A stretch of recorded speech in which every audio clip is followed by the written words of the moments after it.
హల్లెలూయా. అందరికీ వందనాలు తెలియజేస్తున్నాను, వచ్చిన వాళ్ళందరికీ. అలాగే ఆన్లైన్లో వాళ్ళు చేస్తున్న వారు కూడా వందనాలు తెలియజేస్తున్నాను.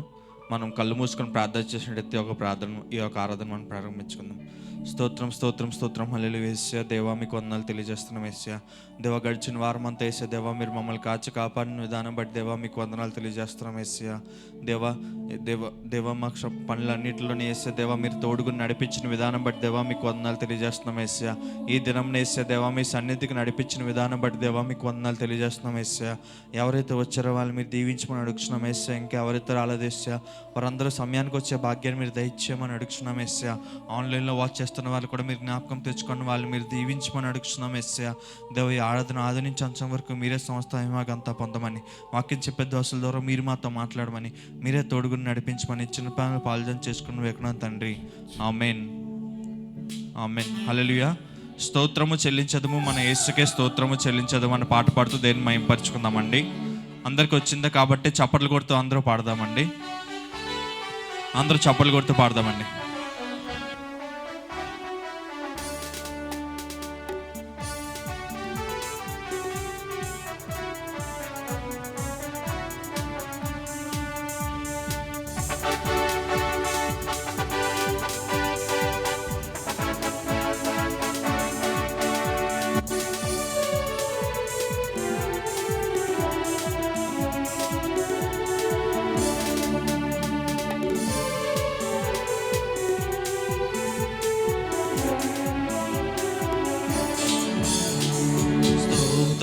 చెల్లించేదము మన యేసుకే స్తోత్రము చెల్లించే.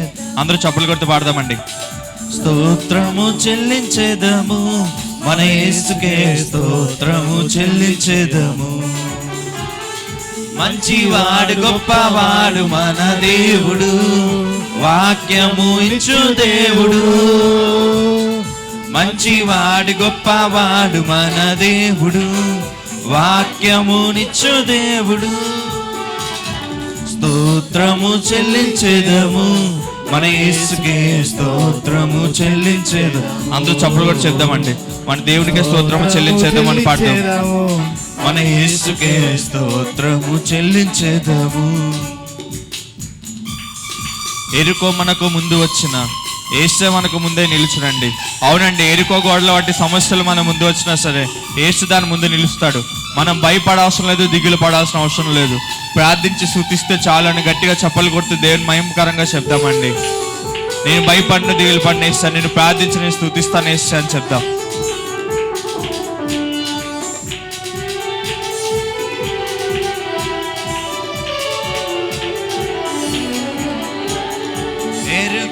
మనకు ముందు వచ్చిన యేసు మనకు ముందే నిలుచును. ఎరుకో మనకు ముందు వచ్చిన యేసు మనకు ముందే నిలుచును. భయపడకు దిగులు పడకు, ప్రార్థించి స్తుతింపుము. భయపడకు దిగులు పడకు, ప్రార్థించి స్తుతించుము. స్తోత్రము చెల్లించేదము మన యేసుకే స్తోత్రము చెల్లించేదము. అందరూ చప్పగా చెప్దాం. స్తోత్రము చెల్లించేదము మన యేసుకే స్తోత్రము చెల్లించేదము. గొలియాత్ మనకు ఎదురు వచ్చిన క్రీస్తు యేసు తోడై ఉండునండి. అవునండి, గొలియాత్ వంటి ఇంత పెద్ద సమస్య వచ్చిన యేసు మనకు తోడై ఉన్నాడు. హల్లెలూయా హల్లెలూయా జయమని పాడేదామని పాడదామండి. అటువంటి సమస్యలో కూడా యేసయ్యా దేవాన్ని నిన్ను స్తుతిస్తాను యేసయ్యా, దేవాన్ని నేను హల్లెలూయా అని జయమని పాడేదని యేసయ్యా అని మనస్ఫూర్తిగా మనం పాడదామండి.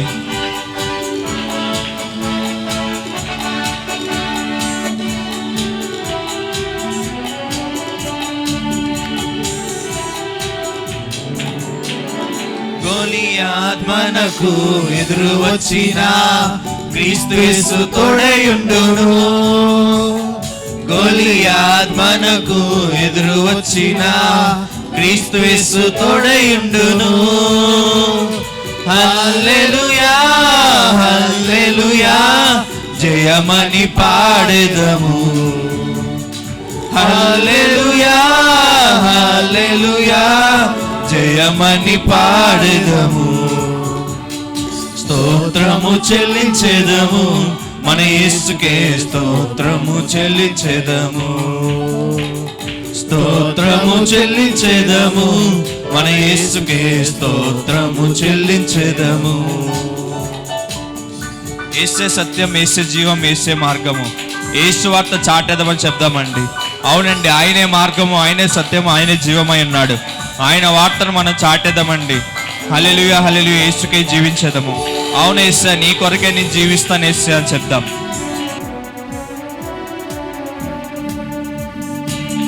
ఎవరు మౌనకునుకుంటే అందరూ చప్పలు కొడుతూ చెప్దామండి. ఆయనే మార్గం, ఆయన సత్యం, ఆయన జీవమై ఉన్నాడు.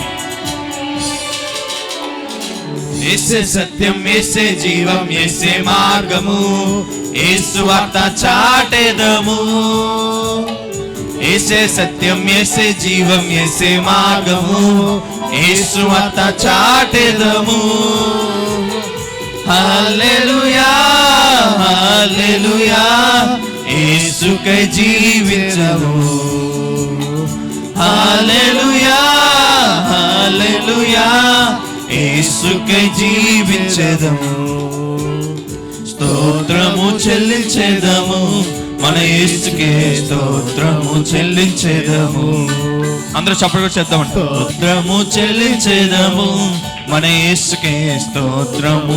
మంచివాడు గొప్పవాడు, మంచివాడు గొప్పవాడు మన దేవుడు, వాక్యము ఇచ్చు దేవుడు. మంచివాడు గొప్పవాడు మన దేవుడు, వాక్యమునిచ్చు దేవుడు. స్తోత్రము చెల్లించెదము, మన యేసుకే స్తోత్రము చెల్లించెదము. స్తోత్రము చెల్లించెదము, మన యేసుకే స్తోత్రము చెల్లించెదము.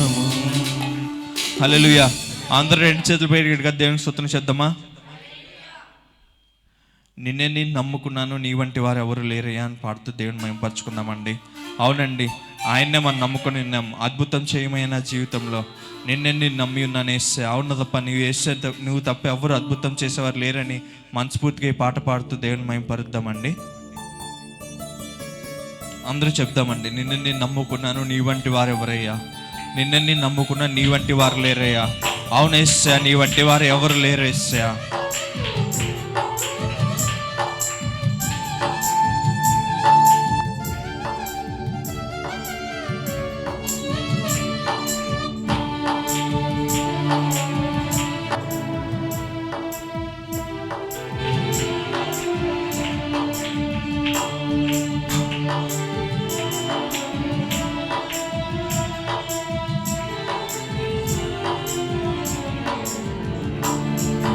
నేనే నమ్ముకున్నాను, నీ వంటి వారు ఎవరయ్యా? నిన్నే నమ్ముకున్నాను, నీ వంటి వారు లేరయ్యా. అద్భుతం చేయమయ్యా నా జీవితంలో, నిన్నే నమ్మి ఉన్నానేసయ్యా. చెప్తామండి. అద్భుతం చేయమయ్యా నా జీవితంలో, నిన్నే నమ్మి ఉన్నానేసయ్యా. నిన్నే నమ్మి ఉన్నాను, నీ వంటి వారు ఎవరయ్యా? అవునేసా, నిన్నే నమ్ముకున్నానేసా, నీ వంటి వారు ఎవరు లేరేసా. నా జీవితంలో నువ్వు అద్భుతం చేయేసా అని చెప్తామండి. నీ వంటి వారు లేరయ్యా. నీవే ఏదైనా చేయాలంటూ నీ కార్యాలకు ఎదురు చూస్తున్నానయ్యా. తప్పక చేస్తావని నేను నమ్ముతున్నానేసా. అవునేసా, నీవే ఏదైనా చేయాలంటే నీ కార్యాలకు నేను ఎదురు చూస్తున్నానేసా. నువ్వు తప్పక చేస్తావని నమ్ముతానేసా అని చెప్దామండి. నీ కరం పైన దృష్టి ఉంచానేసా. అవునేసా, నీవు తప్ప నాకు ఇంకెవ్వరు అద్భుతాలు చేయలేరేసా అని మనస్ఫూర్తిగా నమ్ముతూ మనం చెప్దామండి. మనం నమ్మితే ఆయన అద్భుతాలు చేయగలిగే దేవుడు కాబట్టి అందరూ మనస్ఫూర్తిగా నమ్ముతూ చప్పలు కొడుతూ దేవుడికి చెప్దామండి.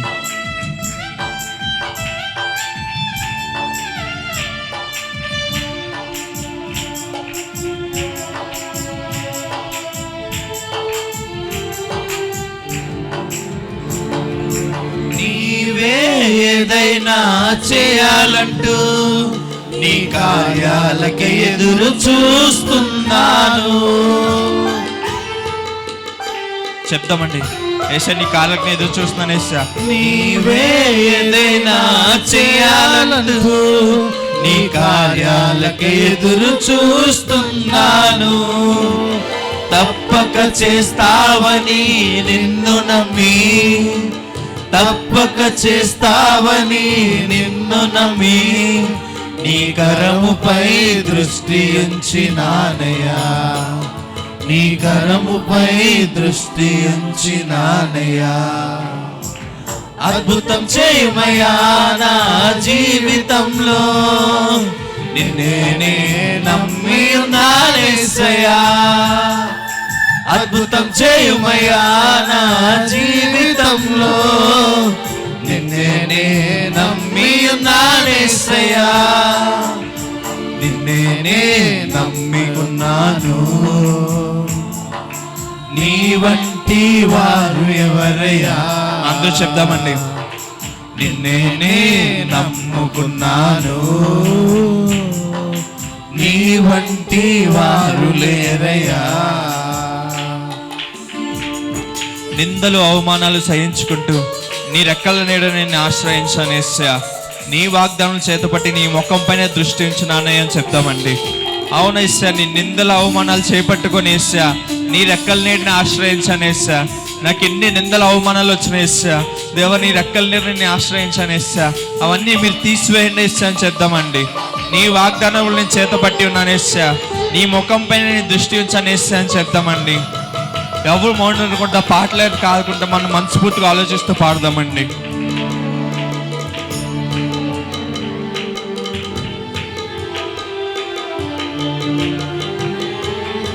నిందలు అవమానాలు సహించుకుంటూ నీ రెక్కల నీడనే ఆశ్రయించాను.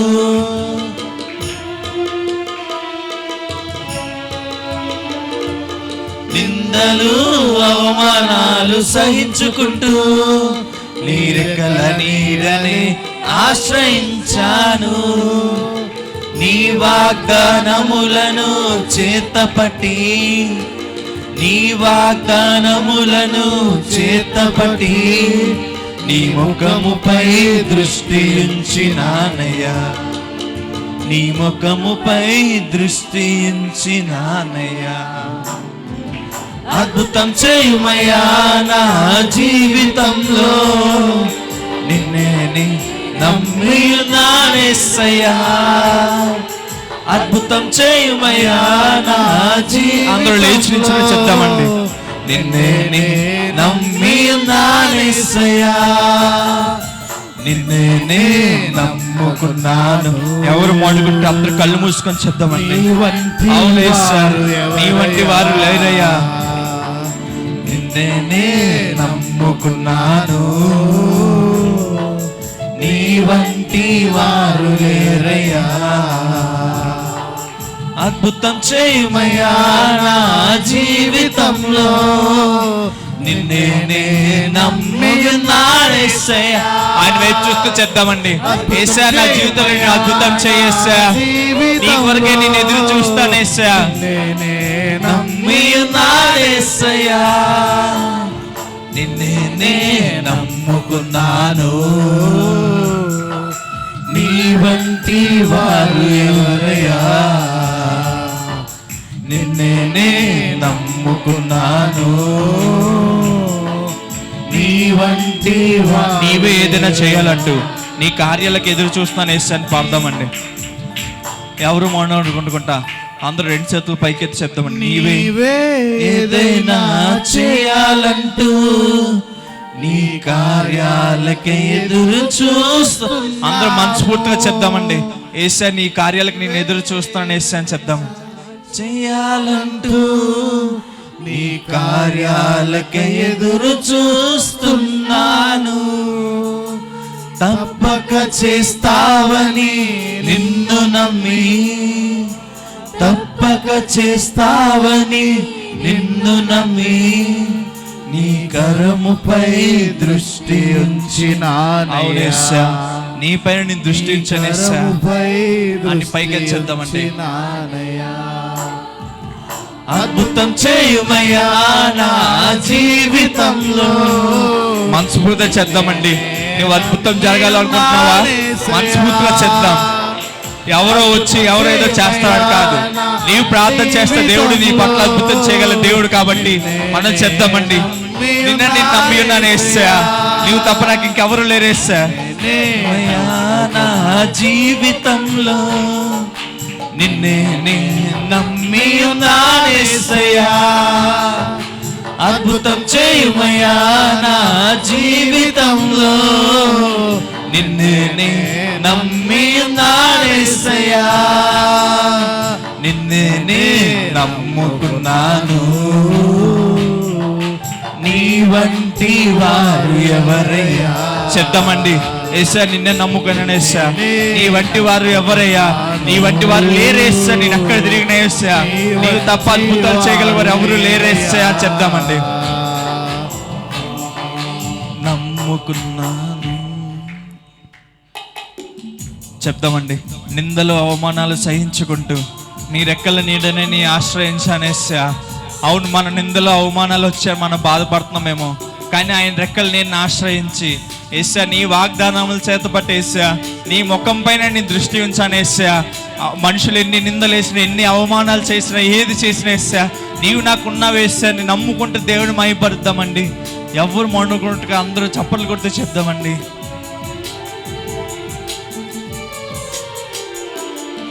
నిందలు అవమానాలు సహించుకుంటూ నీ రెక్కల నీడనే ఆశ్రయించాను యేసయ్యా. నిందలు అవమానాలు సహించుకుంటూ నీ రెక్కల నీడనే ఆశ్రయించాను. నీ వాగ్దానములను చేతపట్టి, నీ వాగ్దానములను చేతపట్టి నీ ముఖముపై దృష్టి.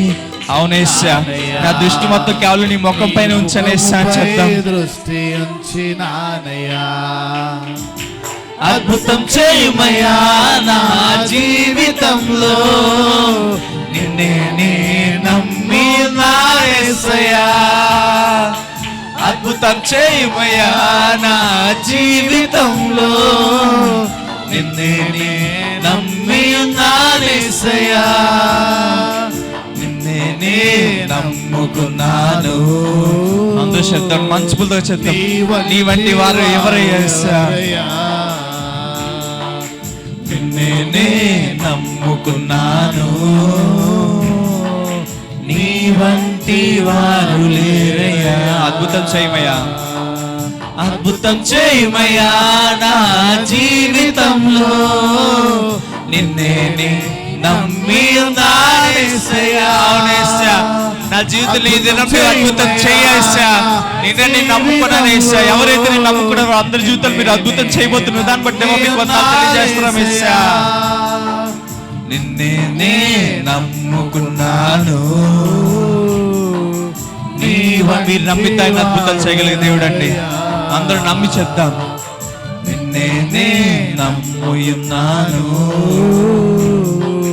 నీ వంటి వారు లేరయ్యా. అందరూ చప్పలు కొడుతూ దేవుని మహిమపరుద్దామా? అవును యేసయ్యా, నిన్ను నమ్మి ఉన్నాను యేసయ్యా. ఆయన రాజుల రాజే ఉన్నాడు, ఆయన రానై ఉన్నవాడు. నీకే ఆరాధన యేసయ్యా అని చప్పట్లు కొడుతూ దేవుని మహిమపరుద్దామండి. ఎవ్వరు మౌననుకుంటా. ఈ వారం నువ్వు ఏ బాధతో వచ్చావో నాకైతే తెలియదు, కానీ సమస్తం ఎరిగిన దేవుడు మనకున్నాడండి. ఆ యేసయ్యా దేవా, నువ్వు ఏ సమస్యతో వచ్చావో మాకైతే తెలియదు. అప్పుల బాధతో వచ్చావో, లేకపోతే మనశ్శాంతి లేకుండా వచ్చావో, లేకపోతే అనారోగ్యంతో వచ్చావో, ఏ బాధలతో వచ్చావో మనకు తెలియదు, కానీ ఆయన కష్టాల్లో మనకు జయమిచ్చే దేవుడే ఉన్నాడు. ఆయన విజయం చేకూరుస్తాడండి. నా మార్గము, నా సత్యము, నా జీవము యేసయ్యా.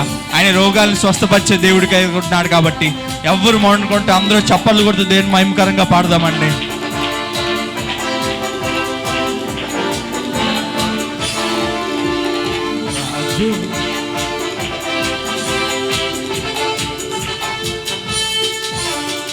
రాజుల రాజా రానయున్నవాడ, రాజుల రాజా రానయున్నవాడ, నీకే ఆరాధన నా యేసయ్యా, నీకే ఆరాధన. అందరూ చప్పట్లు కొట్టి చెప్దామండి.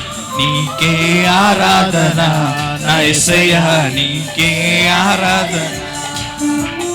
రాజుల రాజా రానయున్నవాడ, రాజుల రాజా రానయున్నవాడ, నీకే ఆరాధన, నా యేసయ్యా నీకే ఆరాధన.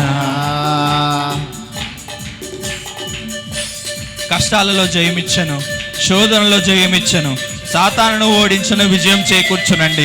అవునండి, కష్టాల్లో ఆయన జయమిచ్చే దేవుడే అన్నాడు, శోధనలో జయమిచ్చే దేవుడే అన్నాడు. సాతానును ఓడించి విజయం మనకు చేకూరుస్తారండి. మనం చేయాల్సిన అవసరం లేదు, ఆయన మన మార్గంగా మనం ఎంచుకుంటే చాలు. నా మార్గం వేసే, నా జీవం వేసే, నా సత్యం వేసే, స్తుతులు నీకేనయ్యా మనస్ఫూర్తిగా చెప్దామండి. ఈ సమయంలో ఎవ్వరూ మౌనాన్ని కొండుకుంటా అందరూ మనస్ఫూర్తిగా చెప్దామండి. కష్టాలలో జయమిచ్చెను, శోధనలో జయమిచ్చెను, సాతానును ఓడించెను, విజయము చేకూర్చెను.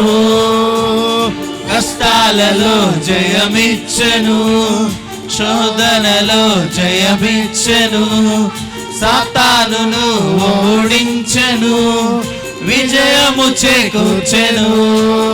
నా మార్గము యేసయ్యా, నా జీవము యేసయ్యా, నా సత్యము యేసయ్యా, స్తుతులు నీకే యేసయ్యా, నా స్తుతులు నీకే యేసయ్యా, నా జీవము యేసయ్యా, నా సత్యము యేసయ్యా, స్తుతులు నీకేనయ్యా.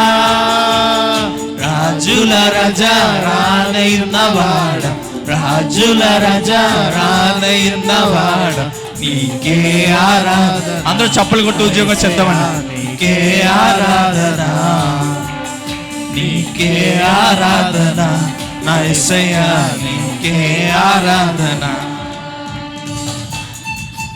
రోగాలను స్వస్థపరచును, శాపాల నుండి విడిపించునండి, మరణము నుండి నేవలెత్తును పరలోకం మనకిచ్చునండి. అవునండి, రోగాలను స్వస్థపరిచే దేవుడే అన్నాడు, ఆయన శాపాల నుంచి విడిపించే దేవుడే అన్నాడు, మరణం నుండి లేవనెత్తి పరలోకం మనకి ఇచ్చాడండి.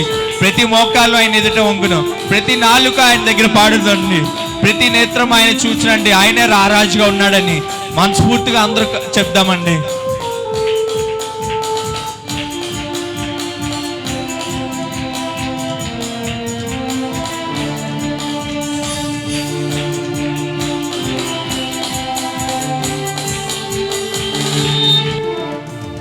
రోగాలను స్వస్థపరచును, శాపాల నుండి విడిపించును, మరణము నుండి లేవనెత్తెను, పరలోకము మనకిచ్చెను.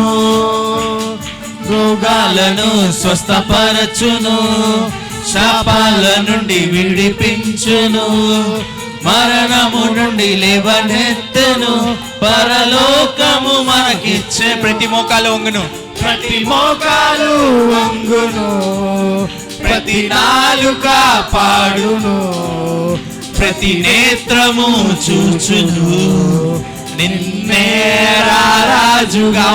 నీవే రారాజు. ప్రతి మోకాలు వంగును, ప్రతి నాలుక పాడును, ప్రతి నేత్రము చూచును, నిన్నే రారాజుగా. రాజుల రాజా రానయున్నవాడ, రాజుల రాజా రానయున్నవాడ, నీకే ఆరాధన, నా యేసయ్యా నీకే ఆరాధన, నీకే ఆరాధన, నా యేసయ్యా నీకే ఆరాధన. చెప్తామండి, నీకే ఆరాధన, నీకే ఆరాధన, నా యేసయ్యా. అందరూ చప్పలు కొట్టి ఉద్యోగం చెప్తాం. నీకే ఆరాధన, నా యేసయ్యా నీకే ఆరాధన, నీకే ఆరాధన, నా యేసయ్యా నీకే ఆరాధన. అందరూ చప్పలు కొడుతూ దేవుని మహిమపడదామా? యేసయ్యా, అవును యేసయ్యా, దేవా నీకే ఆరాధన, యేసయ్యా దేవా నీకే ఆరాధన, యేసయ్యా. సోలిపోవలదు మనస్సా, సోలిపోవలదు అని పాడదామండి. అవును యేసయ్య, మన బాధలతో సోలిపోతున్నామేమో, మనం అలసిపోయి ఉన్నామేమో. యేసయ్య దేవా, నాకు ఈ జీవితం చాలా యేసయ్య అని మనం అలసిపోతూ ఉన్నామేమో. కానీ మనం విడిచిన దేవుడు అండి, మనల్ని పేరు పెట్టి పిలిచిన దేవుడు మనల్ని విడిచిపోతాడా? మనల్ని విడిచిపోడు. కాబట్టి ఈ పాటతో ఆయన్ని ఆరాధిద్దామండి. అందరికి వచ్చిన పాటే కాబట్టి అందరూ లేచి నించొని 2 చేతులతో పైకెత్తు మనం చెప్దామండి.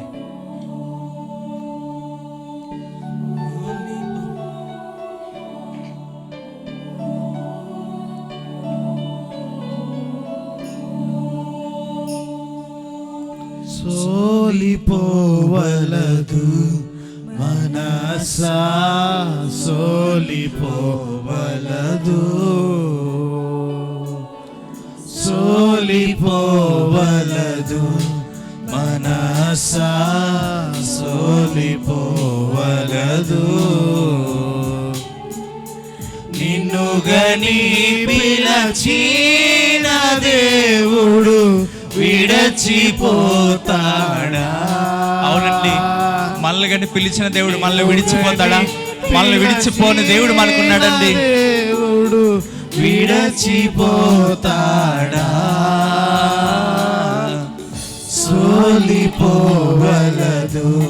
మనసా, సోలిపోవలదు, సోలిపోవలదు మనసా, సోలిపోవలదు. ఇక్కత్తులు, ఇబ్బందులు నిన్ను చుట్టుముట్టినను ప్రియుడు నేను చేరదీస్తే ఆనందమే కదండి. మన చుట్టూ ఎన్ని ఇక్కట్లున్నా, ఎన్ని ఇబ్బందులున్నా ఆ ప్రియుడు మనల్ని చేరదీస్తే ఎంత ఆనందం అండి. అంతే ఆనందంతో చేద్దామండి. ఎవ్వరు మౌనకుంటా మనస్ఫూర్తిగా చేద్దాం. యేసయ్య, ఇక్కట్లు ఇబ్బందులు నన్ను చుట్టుముట్టిన యేసయ్య, నీవు నా తోటి ఉంటే నాకు అదే ఎంతో ఆనందం యేసయ్య. ఇక్కట్లు ఇబ్బందులు ఏవి నాకుండా యేసయ్య అని మనస్ఫూర్తిగా 2 చేతులు పైకెత్తు మనం చేద్దామండి. అవును యేసయ్య.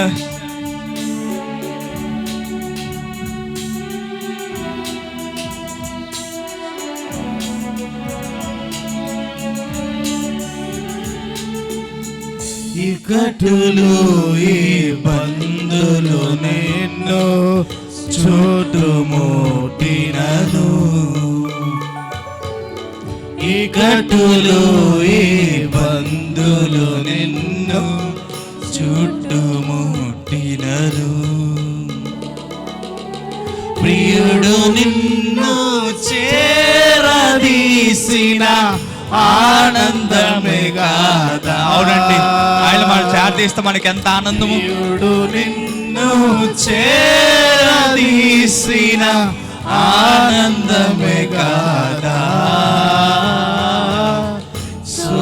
సోలిపోవలదు మనసా, అవునండి, మనం సోలిపోకూడదు, మనం అలసిపోకూడదు.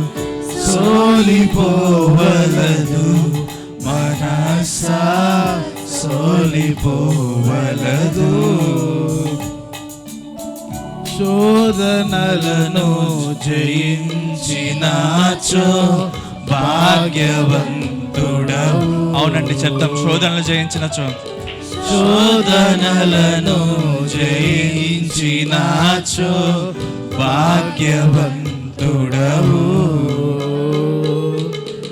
జీవ కిరీటము మోయువేళ ఎంతో సంతోషము, జీవ కిరీటము మోయువేళ ఎంత సంతోషము. సోలిపోవలదు మనసా, సోలిపోవలదు, సోలిపోవలదు మనసా, సోలిపోవలదు. వాక్కు ఇచ్చిన దేవుడు నీవు. చెప్దామండి, వాక్కు ఇచ్చిన దేవుడు నీవు పాడి కొనియాడా. తీర్చిదిద్దే ఆత్మ నిన్ను చేరి ప్రార్థిద్దామండి. యేసయ్య, నీవు తీర్పుదిద్దే ఆత్మ నన్ను చేరాలి యేసయ్య అని నేను ప్రార్థిస్తున్నాను యేసయ్య అని చెప్తామండి.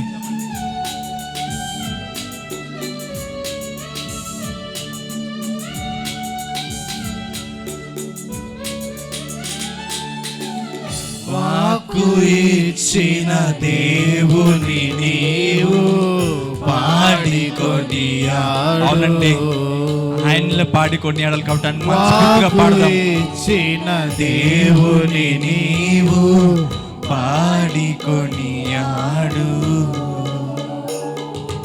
తీర్చిదిద్దే ఆత్మ నిన్ను చేర ప్రార్థించు. తీర్చిదిద్దే ఆత్మ నిన్ను చేర ప్రార్థించు. సోలిపోవలదు మనసా, సోలిపోవలదు. సోలిపోవలదు మనసా, సోలిపోవలదు. నిన్ను గని పిలచిన దేవుడు విడచిపోతాడా? అందరూ రెండు చేతులు పైకెచ్చేద్దామండి. నిన్ను గని పిలచిన దేవుడు విడచిపోతాడా? సోలిపోవలదు మనసా, సోలిపోవలదు. సోలిపోవలదు. అందరూ రెండు చేతులు పైకెత్తి ఏ వాయిద్యం లేకుంటే ఏమీ లేకుండా ఆకాశాలుగా చేద్దామండి. సోలిపోవలదు మనసు అని. సోలిపోవలదు మనసా, సోలిపోవలదు. అందరూ చెప్తామండి బిగ్గరగా. సోలిపోవలదు మనసా, సోలిపో. నిన్ను గని పిలిచిన దేవుడు నిన్ను విడిచిపోతాడని మనస్ఫూర్తిగా చెప్దామండి. నిన్ను గని పిలచిన దేవుడు విడచిపోతాడా? మనస్ఫూర్తిగా చెప్దామండి. నిన్ను గని పిలచిన దేవుడు విడచిపోతాడా? సోలిపోవలదు మనసా, సోలిపోవలదు.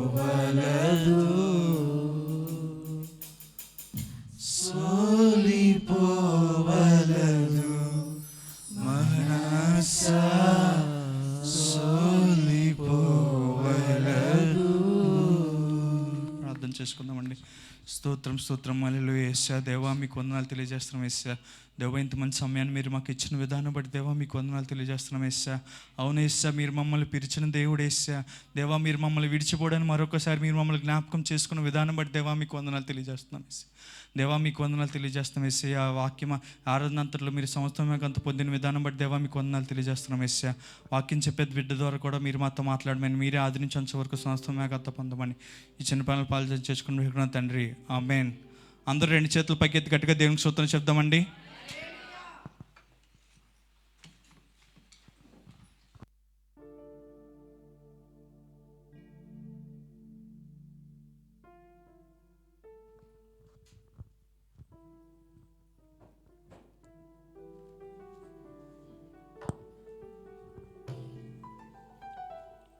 దేవుని నామములో మీ అందరికీ వందనాలండి. హల్లెలూయా.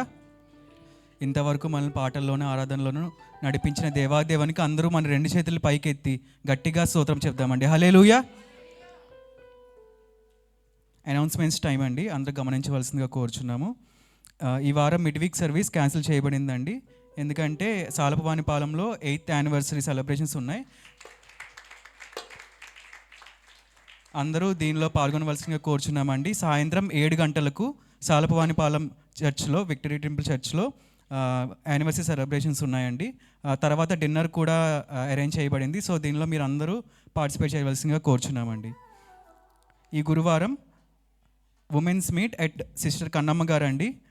ఉదయం 11 గంటలకు మహారాణి వీధిలో కన్నమ్మ గారి ఇంటి దగ్గర ఉమెన్స్ మీట్ ఏర్పాటు చేయబడిందండి. అందరూ దీనిలో పాల్గొనవలసిందిగా కోరుచున్నాం. శుక్రవారం ఉమెన్స్ మీట్ ఉదయం 10:30 గంటలకు ఉంటుందండి. అలాగే శనివారం సెకండ్ సాటర్డే కాబట్టి మెన్స్ ఫెలోషిప్ ఉందండి. సాయంత్రం 7 గంటలకు విక్టరీ టెంపుల్ చర్చ్ 104 ఏరియా మరిపాలెంలో. పురుషులందరూ దీనిలో పార్టిసిపేట్ చేయవలసిందిగా కోరుచున్నామండి. అలాగే ఆదివారం మొదటి ఆరాధన ఉదయం 7 గంటలకు, రెండవ ఆరాధన ఉదయం 10 గంటలకు ఉంటుందండి. ఇప్పుడు స్పెషల్ సాంగ్ బై రాణి గారు.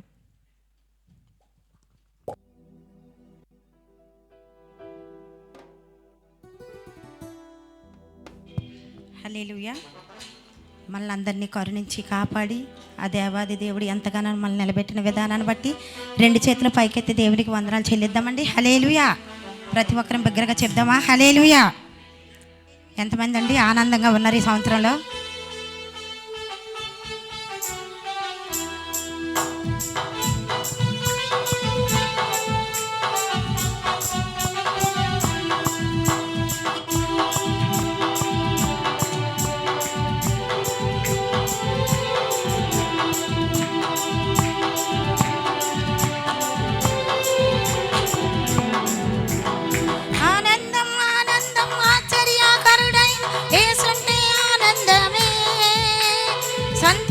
సంతోషం సమాధానకర్తైన యేసుంటే సంతోషమే. ఆనందం ఆనందం ఆశ్చర్యకరుడైన యేసుంటే ఆనందమే.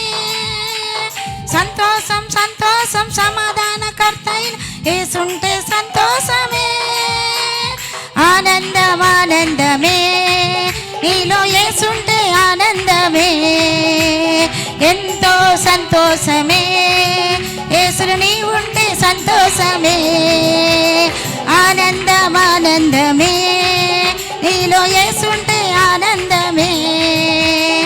ఎంతో సంతోషమే యేసుని నీ ఉంటే సంతోషమే. ఆనందం ఆనందం ఆశ్చర్యకరుడైన యేసుంటే ఆనందమే. సంతోషం సంతోషం సమాధానకర్తైన యేసుంటే సంతోషమే. నీ కష్టాలు, నీ కన్నీళ్ళు, నీ కొరతలన్నీ తీర్చే దేవుడికి నిన్ను కరుణించి నిన్ను కాపాడి నీ కొరతలన్నీ తీర్చి నీకు ఆరోగ్యం ఇచ్చిన దేవాది దేవునికి ప్రతి ఒక్కరం గట్టిగా చప్పట్లు కొడుతూ దేవుని మహిమపరచుకుందామండి.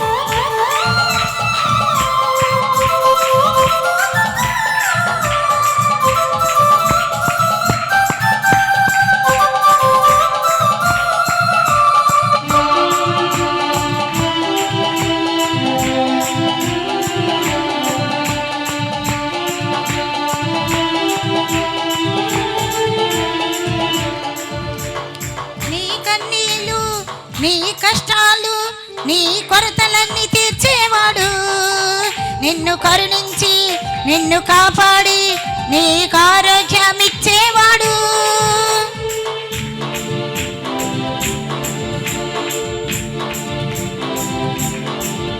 నీ కన్నీలు, నీ కష్టాలు, నీ కొరతలన్నీ తీర్చేవాడు, నిన్ను కరుణించి నిన్ను కాపాడి నీకు ఆరోగ్యం ఇచ్చేవాడు. కన్న తండ్రి కన్నా మించినవాడు, నీ కన్నీరు తుడిచేవాడు. కన్న తండ్రి కన్నా మించినవాడు, నీ కన్నీరు తుడిచేవాడు. ఆనందం ఆనందం ఆశ్చర్యకరుడైన యేసుంటే ఆనందమే. సంతోషం సంతోషం సమాధానకర్తైన యేసుంటే సంతోషమే. ఆనందం ఆనందం ఆశ్చర్యకరుడైన యేసుంటే ఆనందమే. సంతోషం సంతోషం సమాధానకర్తైన యేసుంటే సంతోషమే. ఏ తెగులైనా ఏ భయమైనా నీ గుడారం సమీపించదు. నీకు తోడుండి నిన్ను రక్షించి నిన్నెంతగానో కాచి భద్రపరిచిన దేవాది దేవునికి నీ కాపరగా తానుంటాడుగా నీ కంట నీరు రానీయుడు యేసయ్య అంటూ పాడదామండి.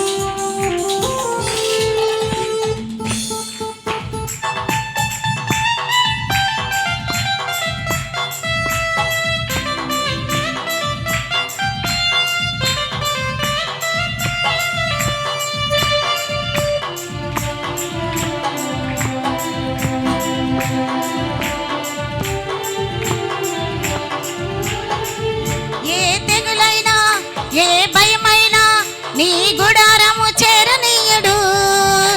నీకు తోడుండి నిన్ను రక్షించి నీ ముందుండి నడిపిస్తాడు.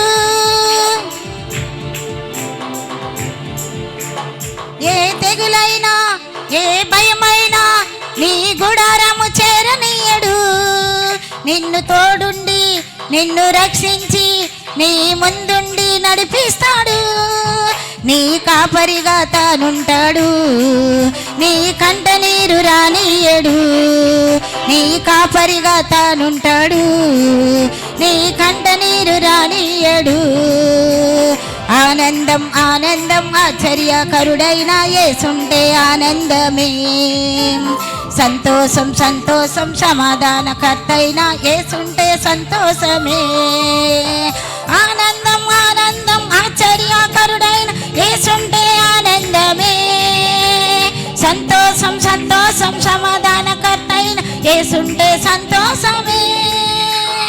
ఆనందం ఆనందం ఆశ్చర్యకరుడైన యేసుంటే ఆనందమే.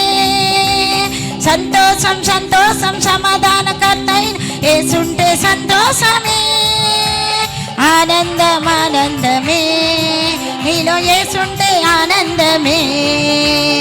ఎంతో సంతోషమే యేసును నీవుంటే సంతోషమే. ఆనందం ఆనందమే నీలో యేసుంటే ఆనందమే. ఎంతో సంతోషమే యేసును నీవుంటే సంతోషమే. ఆనందం ఆనందం ఆశ్చర్యకరుడైన యేసుంటే ఆనందమే.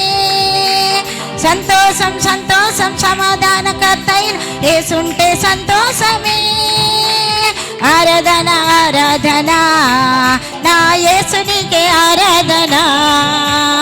ఆరాధన ఆరాధన నా తండ్రి నీకే ఆరాధన. ఆరాధన ఆరాధన నా యేసునికే ఆరాధన. ఆరాధన ఆరాధన నా తండ్రి నీకే ఆరాధన. హల్లెలూయా.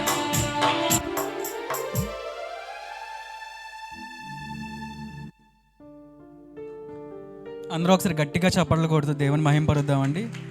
ఆయన మనలో ఉంటే మన అందరికీ ఆనందం ఉంటుంది కదండి. ఆనందంగా ఉన్న వాళ్ళందరూ ఒకసారి గట్టిగా హల్లెలూయా చెప్దామండి. హల్లెలూయా. మనందరూ లేచి నిలిచినట్లయితే పాట పాడుచుండగా దైవజనులను ఆహ్వానిద్దామండి. నాతో మాట్లాడు ప్రభువా,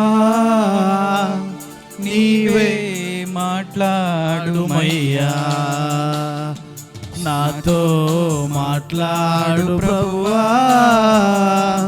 నీవే మాట్లాడుమయ్యా. నీవు పలికితే నాకు మేలయ్యా, నీవు పలికితే మాకు మేలయ్యా.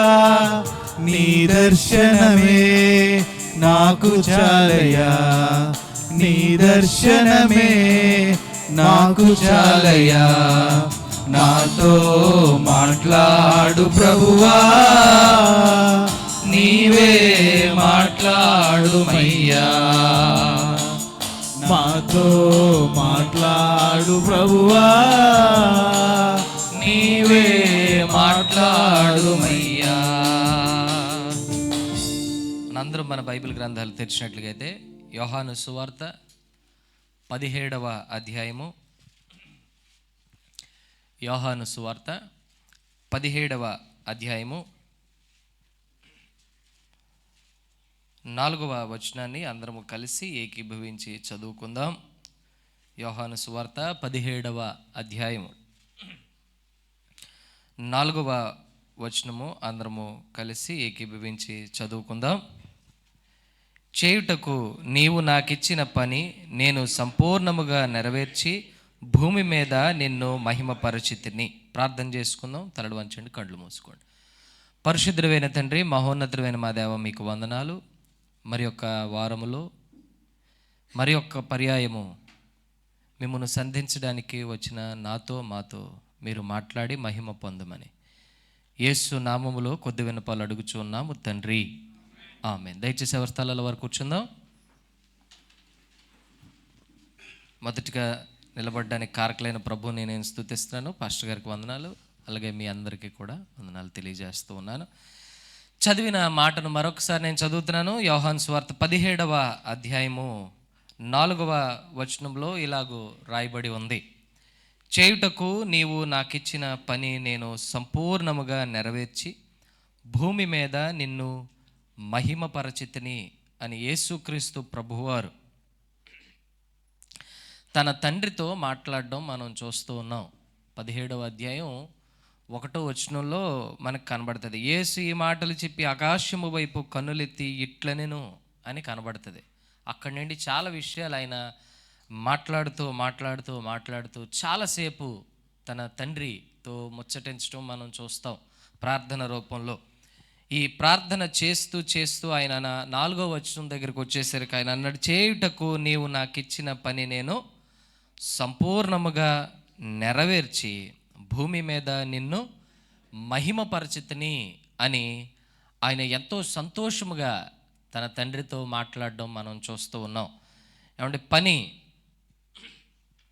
అనే మాటను గనక మనం వింటే చాలామందికి పని చేయడం నచ్చదు. పని దొంగలు ఉంటారు చాలామంది. పనిలో యాక్ట్ చేసేసే వాళ్ళు ఇంకా చాలామంది ఉంటారు. ఏమంటే పని చేస్తున్నట్టుగా నటిస్తారు. ఆ మధ్య ఏదో వీడియో చూశాను, 2 మూటలు మోసుకెళ్తుంటే ఒకటి ఇలా హడావిడి చేస్తుంటాడు అంతే. ఆ పని చేస్తున్నట్టుగా నటిస్తారు కానీ పని మాత్రం చేయరు. కొద్దిమంది ఏంటంటే పని నుండి ఎలా తప్పించుకోవాలి అని చూసే బ్యాచ్ కొంతమంది ఉంటారు. కానీ ఇక్కడ యేసుక్రీస్తు ప్రభువారు ఆయన అంటున్నాడు, నీవు నాకు ఇచ్చిన పనిని నేనేం చేశానంట, సంపూర్ణము చేశాను. దేవునికి స్తోత్రం కలుగునుగాక. యేసుక్రీస్తు ప్రభువారు ఏమండి ఈ లోకములోనికి దేని నిమిత్తం వచ్చారు అని మనం ప్రశ్నిస్తే గనక ఎందుకు వచ్చారు? మనల్ని రక్షించడానికి. అదే ఎందుకు అని అడుగుతున్నా. తండ్రి తనకు అప్పగించిన పనిని నెరవేర్చడానికి ఆయన వచ్చారు, కరెక్టే. అదే ఏంటి ఆ పని అని అడుగుతున్నా. సువార్త ప్రకటించాలని అంటున్నారు కొంతమంది, అలాగే మానవాళి యొక్క పాపాన్ని ప్రక్షాళించడానికి వచ్చారు, కరెక్టే. కాకపోతే సింపుల్గా చెప్పాలంటే ఆయన సిలువ ఎక్కడానికి లోకంలోనికి వచ్చారు, అంతేనా కాదా? సో సిలువ మరణం పొంది సమస్త మానవాళి కొరకు రక్షణ అనే ద్వారాలు తెరవడానికి ఆయన ఈ లోకములోనికి వచ్చాడు. సో ఆయన ఈ లోకములోనికి వచ్చి ఆ యొక్క పనికి దగ్గరగా ఉన్నప్పుడు మరిన్ని పనులు ఆయన చేసి తండ్రితో మాట్లాడుతున్న విషయం ఏంటంటే, చేయుటకు నీవు నాకు ఇచ్చిన పనిని నేనేం చేశాను, సంపూర్ణము చేశాను అని తన తండ్రితో మాట్లాడడం మనం చూస్తూ ఉన్నాం. దేవునికి స్తోత్రం కలుగునుగాక. చూడండి, ఈరోజు మనందరికీ కూడా చాలా పనులు ఉన్నాయి. అంటే మన స్వతహాగా మన యొక్క దైనందిన జీవితంలో మన జాబ్స్ అని కానీ, లేకపోతే మన ఇంట్లో రోల్స్ అని కానీ, ఆ రోల్స్ కాదు, మన జాబ్ రోల్, లైక్ ఒక్కొక్కరికి ఒక్కొక్క పాత్ర ఉంటుంది కాబట్టి ఈ పాత్రలో మనం నెరవేర్చాలి. అలాగే మనందరికీ కూడా ప్రత్యేకమైన పని ఒకటి ఉంది. ఏముందండి?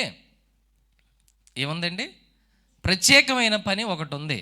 ఎందుకనంటే ఓన్లీ మన క్యాజువల్ జాబ్స్ చేసుకొని మనం ఈ జీవితం ముగించుకుంటే సరిపోదు. కానీ మనందరికీ కూడా ప్రత్యేకమైన జాబ్స్, ఎవరికి తగ్గట్టుగా, ఎవరెవరి సామర్థ్యానికి తగ్గట్టుగా వాళ్ళకి జాబ్స్ దేవుడు అలాట్ చేశాడు. అందుకనే చూడండి, ఉపమాన రీతిగానే యేసుక్రీస్తు ప్రభువారు మత్తయి సువార్త 25వ అధ్యాయంలో తీకండి, మనందరికీ తెలిసిందే. 25వ అధ్యాయంలో ఒక యజమానుడు దేశాంతరము వెళుతూ తన దాసులకు ఒకడికి 5 తలాంతులు, ఒకడికి 2 తలాంతులు, మరి ఒకరికి 1 తలాంతు తమ సామర్థ్యం కొలది ఇచ్చెను.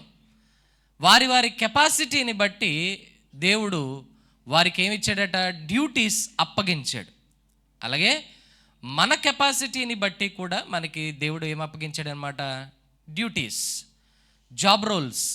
చూడండి, దేవుని మందిరంలో అందరిది ఒక్కొక్కరిది ఒక్కొక్క డ్యూటీ. అంటే మనకి చాలా టీమ్స్ ఉన్నాయి కదా, ఒక్కొక్క టీము ఒక్కొక్క డ్యూటీ చేయాలి.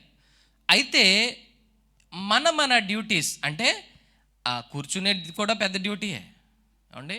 మొన్న ఈ మధ్యనే రీసెంట్గా ఒకరితో మాట్లాడుతూ ఉంటే ఆయన అడిగారు, అహరోను, మోషే అన్నగారైనటువంటి అహరోన్ని దేవుడు చాలా ప్రేమిస్తున్నాడు, అదే చాలా ప్రేమించాడండి. తన బిడ్డలను దేవుడు యాజకులుగా చేశాడు. మోషే పిల్లలు ఏమయ్యారు? మోషేకి కూడా పిల్లలు ఉన్నారు కదా, మరి అహరోను యొక్క పిల్లల్నే దేవుడు ఎక్కువ ప్రేమించి వాళ్ళకి యాజకత్వం ఇచ్చాడు. ఏమండి, 4 పిల్లలైతే మొదటగా ఇద్దరిని ఎంచుకున్నాడు దేవుడు. ఆ ఇద్దరు కూడా తప్పు చేసి దేవుని సన్నిధిలో వేరొక అగ్నిని తీసుకొచ్చేసరికి దేవుని కోపం వారిద్దరి మీద రగులుకొని ఆకాశము నుండి అగ్ని వచ్చి వారిద్దరిని వేసినట్లుగా మనం చూస్తాం. కాల్చేసిన తర్వాత కూడా అహరోనికి 4 కొడుకులైతే 2 చచ్చిపోయారు. మిగతా 2 పిలిచి యాజకత్వం చేయమన్నాడు దేవుడు. మోషే పిల్లలు ఏమయ్యారు అంటే, మోషే పిల్లలకి యాజకత్వం ఇవ్వలేదు కదా, అహరోన్ పిల్లలకి ఇచ్చారు కదా అని అడిగారు. మొదటిగా నన్నను అది దేవుడు ఇష్టం. ఎవరిష్టం? అది ఎవరికి ఏ పని ఇవ్వాలి ఎవరికి తెలుసు? దేవునికి తెలుసు. రెండవది అంటే ఆలోచించినప్పుడు మోషే పిల్లలకి నిజంగానే మోషే పిల్లల కోసం ఎక్కడా కూడా వాళ్ళకి డ్యూటీస్ అలాట్ చేసినట్లుగా కానీ ఎక్కడా కనబడదు. ఆలోచించినప్పుడు వచ్చినటువంటి తలంపు ఏంటంటే, మోషే పిల్లలకు కూడా డ్యూటీ ఉంది. ఏంటి ఆ డ్యూటీ అని అంటే, దేవుడిచ్చిన ఆ 10 ఆజ్ఞలు ఏవైతే ఉన్నాయో చక్కగా పాటించి వారి యాత్రను ముగించడమే వాళ్ళ డ్యూటీ. దేవునికి స్తోత్రం కలుగును గాక. బయటికి కనబడేది మాత్రమే డ్యూటీ కాదు ఏమండి, సైలెంట్గా ఉండి దేవుని ఆజ్ఞలను పాటించడం కూడా ఏంటనమాట, డ్యూటీయే. అది కాకపోతే మనం డ్యూటీగా చూడండి. మనందరం బయటికి వెళ్ళి జాబ్స్ చేసే వాళ్ళనే డ్యూటీ, వాళ్ళు చేసేదే డ్యూటీగా లెక్కేస్తాం. ఇంట్లో ఉండి వంట చేసి ఇంట్లో అన్ని పనులు చేసేదాన్ని స్పెసిఫిక్ డ్యూటీ కింద మనం చూడం. చెప్పాలంటే అదే అన్నిటికంటే కష్టమైన డ్యూటీ ఏంటంటే, ఇంట్లో ఉండి అన్ని పనులు చక్కబెట్టడం, ఇవి చేసుకోవడం, పిల్లల్ని చూసుకోవడం, ఇంట్లో ఉండడమే చాలా కష్టమైన డ్యూటీ. ఏముంది, బయటికి వెళ్ళి అలా చక్కగా 10 to 5 ఏదో పని చేసుకొని రావడం కొద్దిలో గొప్ప సులభమే. ఇంట్లో ఉండి పని చేయడమే కష్టమన్న వాళ్ళు స్తోత్రం చెప్పండి ఒకసారి. అంటే తెలుసు, ఇష్టంగా చేస్తారు, కాదంటలేదు, కానీ దాన్ని ఒక పనిగా చూడరు. ఎలా చూస్తారు తెలుసా? కొంతమంది చెయ్యి ఏముంది ఇంట్లోనే ఉంటావు కదా అన్నట్టుగా మాట్లాడతారు. ఆ పని కష్టంగా కనబడదు. ఎవరెవరి జాబ్ రోల్స్ వాళ్ళకి ఉన్నాయి. అలాగే మందిరంలో కూడా, అందుకే అన్నాను కూర్చునేది కూడా పెద్ద డ్యూటీ అని. ఎందుకన్నాను అంటే, ఇది కూడా పెద్ద డ్యూటీయే. కొంతమంది వచ్చి కూర్చోడానికి కూడా నలిగిపోతారు ఏమంటే, ఏదో ఒక సాకు చెప్పుకొని తప్పించుకుంటారు. అయితే మన డ్యూటీస్ దేవుని మందిరంలో సక్రమంగా ముగించే వారమై ఉండాలి. ఇక్కడ యేసుక్రీస్తు ప్రభువారు చెప్తూ ఉన్నారు తండ్రితో, చేయుటకు నీవు నాకు ఇచ్చిన పనిని నేను సంపూర్ణముగా నెరవేర్చి భూమి మీద నిన్ను మహిమ పరచితిని. దేవునికి స్తోత్రం కలుగునుగాక. మనం ఫిలిప్పీలకు రాసిన పత్రికలో చూస్తే గనక ఒక ఆయన కొరకు మనకు కనబడుతుంది. ఒకసారి అందరం ఫిలిప్పీలకు రాసిన పత్రిక 2వ అధ్యాయంలో ఒక ఆయనను గూర్చి మనం చూస్తాం. ఫిలిప్పీలకు రాసిన పత్రిక 2వ అధ్యాయము చూడండి, 29-30 వచనాలు కలిపి ఒకరి కోసం వ్రాయబడి ఉంటుంది. 2వ అధ్యాయము 29-30 వచనాలు కలిపి, నా ఎడల మీ ఉపచర్యలో ఉన్న కొదువను తీర్చుటకై అతడు తన ప్రాణమునైనను లక్ష్య పెట్టక క్రీస్తు యొక్క పని నిమిత్తము చావునకు సిద్ధమై ఉండెను గనక పూర్ణానందముతో ప్రభువునందు అతనిని చేర్చుకొని అట్టివారిని ఘనపరచుడి. దేవునికి స్తోత్రం కలుగునుగాక. ఇక్కడ ఒక వ్యక్తిని గురించిన ప్రస్తావన మనం చూస్తూ ఉన్నాం. ఎవరా వ్యక్తి అంటే, ఎక్కువగా ఈ పేరు కానీ వినబడదు. అతని పేరే ఎపఫ్రోదీతు. ఏం పేరండి? ఎపఫ్రోదీతు అనే వ్యక్తిని గురించిన ప్రస్తావన వచ్చి అపోస్తలుడైన పౌలు ఫిలిప్పి సంఘానికి పత్రిక రాస్తూ మాట్లాడినటువంటి మాటలు. ఈ ఎపఫ్రోదీతు అనే అతను ఎలా ఉన్నాడంట? అతడు తన ప్రాణమునైనను లక్ష్య పెట్టక క్రీస్తు యొక్క పని నిమిత్తము, దేవునికి స్తోత్రం కలుగునుగాక, దేవుని యొక్క పని నిమిత్తము ఇతను ఏం చేశాడట? తన ప్రాణాన్ని సైతం ఏం చేయలేదట? లక్ష్య పెట్టలేదు. ప్రాణం సైతం అంటే పోతే పోనీ అన్నట్లుగా దేవుని కొరకు పనిచేసిన వ్యక్తి ఎపఫ్రోదీతు. దేవునికి స్తోత్రం కలుగునుగాక. ఇక్కడ విషయం ఏంటంటే అతని గురించి ఇంకా చాలా మంచి మాటలు ఉంటాయి. కొంచెం పైకి గనక మనం చూస్తే చూడండి, 23వ లేదా 25వ వచనంలో ఇలాగ రాయబడి ఉంటుంది. చూడండి 25వ వచనం. మరియు నా సహోదరుడును, పౌలు తన కోసం చూడండి ఎంత ప్రేమ చూపిస్తూ ఉన్నాడు, ఎపఫ్రోదీతు కోసం రాస్తున్నాడు. మరియు మొదటిగా ఏమంటున్నాడు? నా సహోదరుడు. పౌలు ఎంత చక్కగా చేర్చుకున్నాడో అతన్ని, ఎంత ఫ్యామిలీ మెంబర్ లాగా అటాచ్ అయిపోకపోతే ఈ మాట మాట్లాడతాడు పౌలు. ఎంత ఎపఫ్రోదీతు అన్నవాడు పౌలుకి సహకరించకపోతే, ఎంత దేవుని పనిలో ఉండకపోతే పౌలు ప్రస్తావించినప్పుడు ఆయన రాస్తూ అంటున్నాడు నా సహోదరుడు. దేవునికి స్తోత్రం కలుగునుగాక. చాలామంది ఇళ్లలో ఉన్న సహోదరులనే లెక్క చేయరు, కానీ ఇక్కడ దేవుని నిమిత్తము, దేవుని పనిలో ఉన్న సహోదరుని నిమిత్తము ఆయన అంటున్నాడు నా సహోదరుడు. తర్వాత చూడండి, నా సహోదరుడును, జత పనివాడును, నా తోడి యోధుడు. ఎలాంటి వాడట అతను? యోధుడు, పోరాడుతాడు. దేవుని పని దగ్గరికి వచ్చేసరికి ఎలా ఉంటాడట అతను? ఒక యోధుడులాగా ఉంటాడట. చెప్పండి, ఎలా ఉంటాడండి? యోధుడు. యోధుడు ఎలా ఉంటాడు? ఎల్లప్పుడూ సిద్ధంగా ఉంటాడు. ఎల్లప్పుడూ ఎలా ఉంటాడండి? Any time ready. ఏ సమయంలోనైనా అతను ఎలా ఉంటాడనమాట? రెడీగా ఉంటాడు యోధుడు. ఎవడు యుద్ధానికి వచ్చినా ఎలా ఉంటాడనమాట?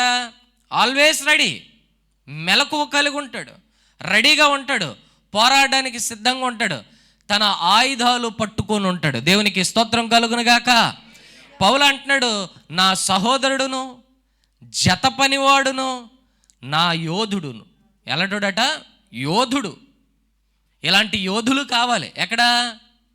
దేవుని మందిరంలో యోధులు, పోరాడే వాళ్ళు ఉండాలి.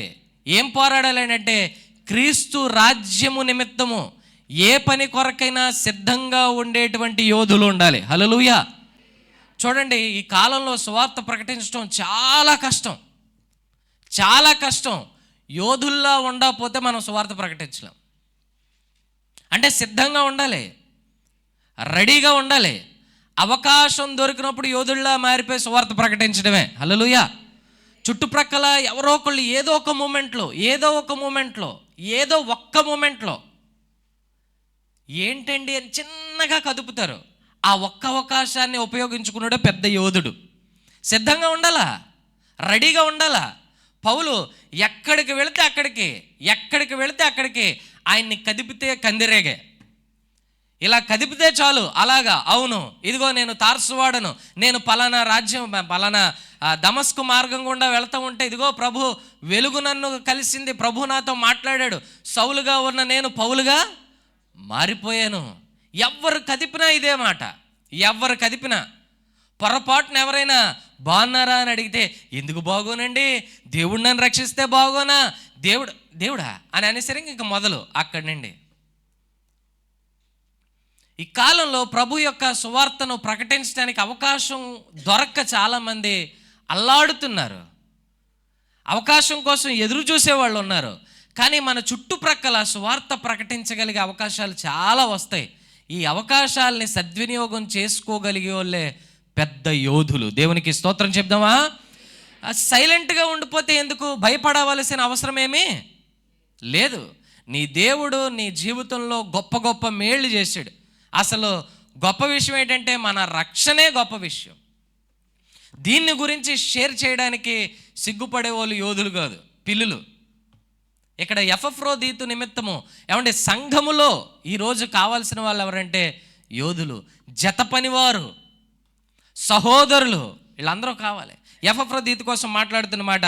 నా సహోదరుడును, జత పనివాడును, నా తోడి యోధుడును, మీ దూతయు, అంటే మీరు పంపించిన వాడని, మీ దూతయు నా అవసరమునకు ఉపచరించువాడు నైనా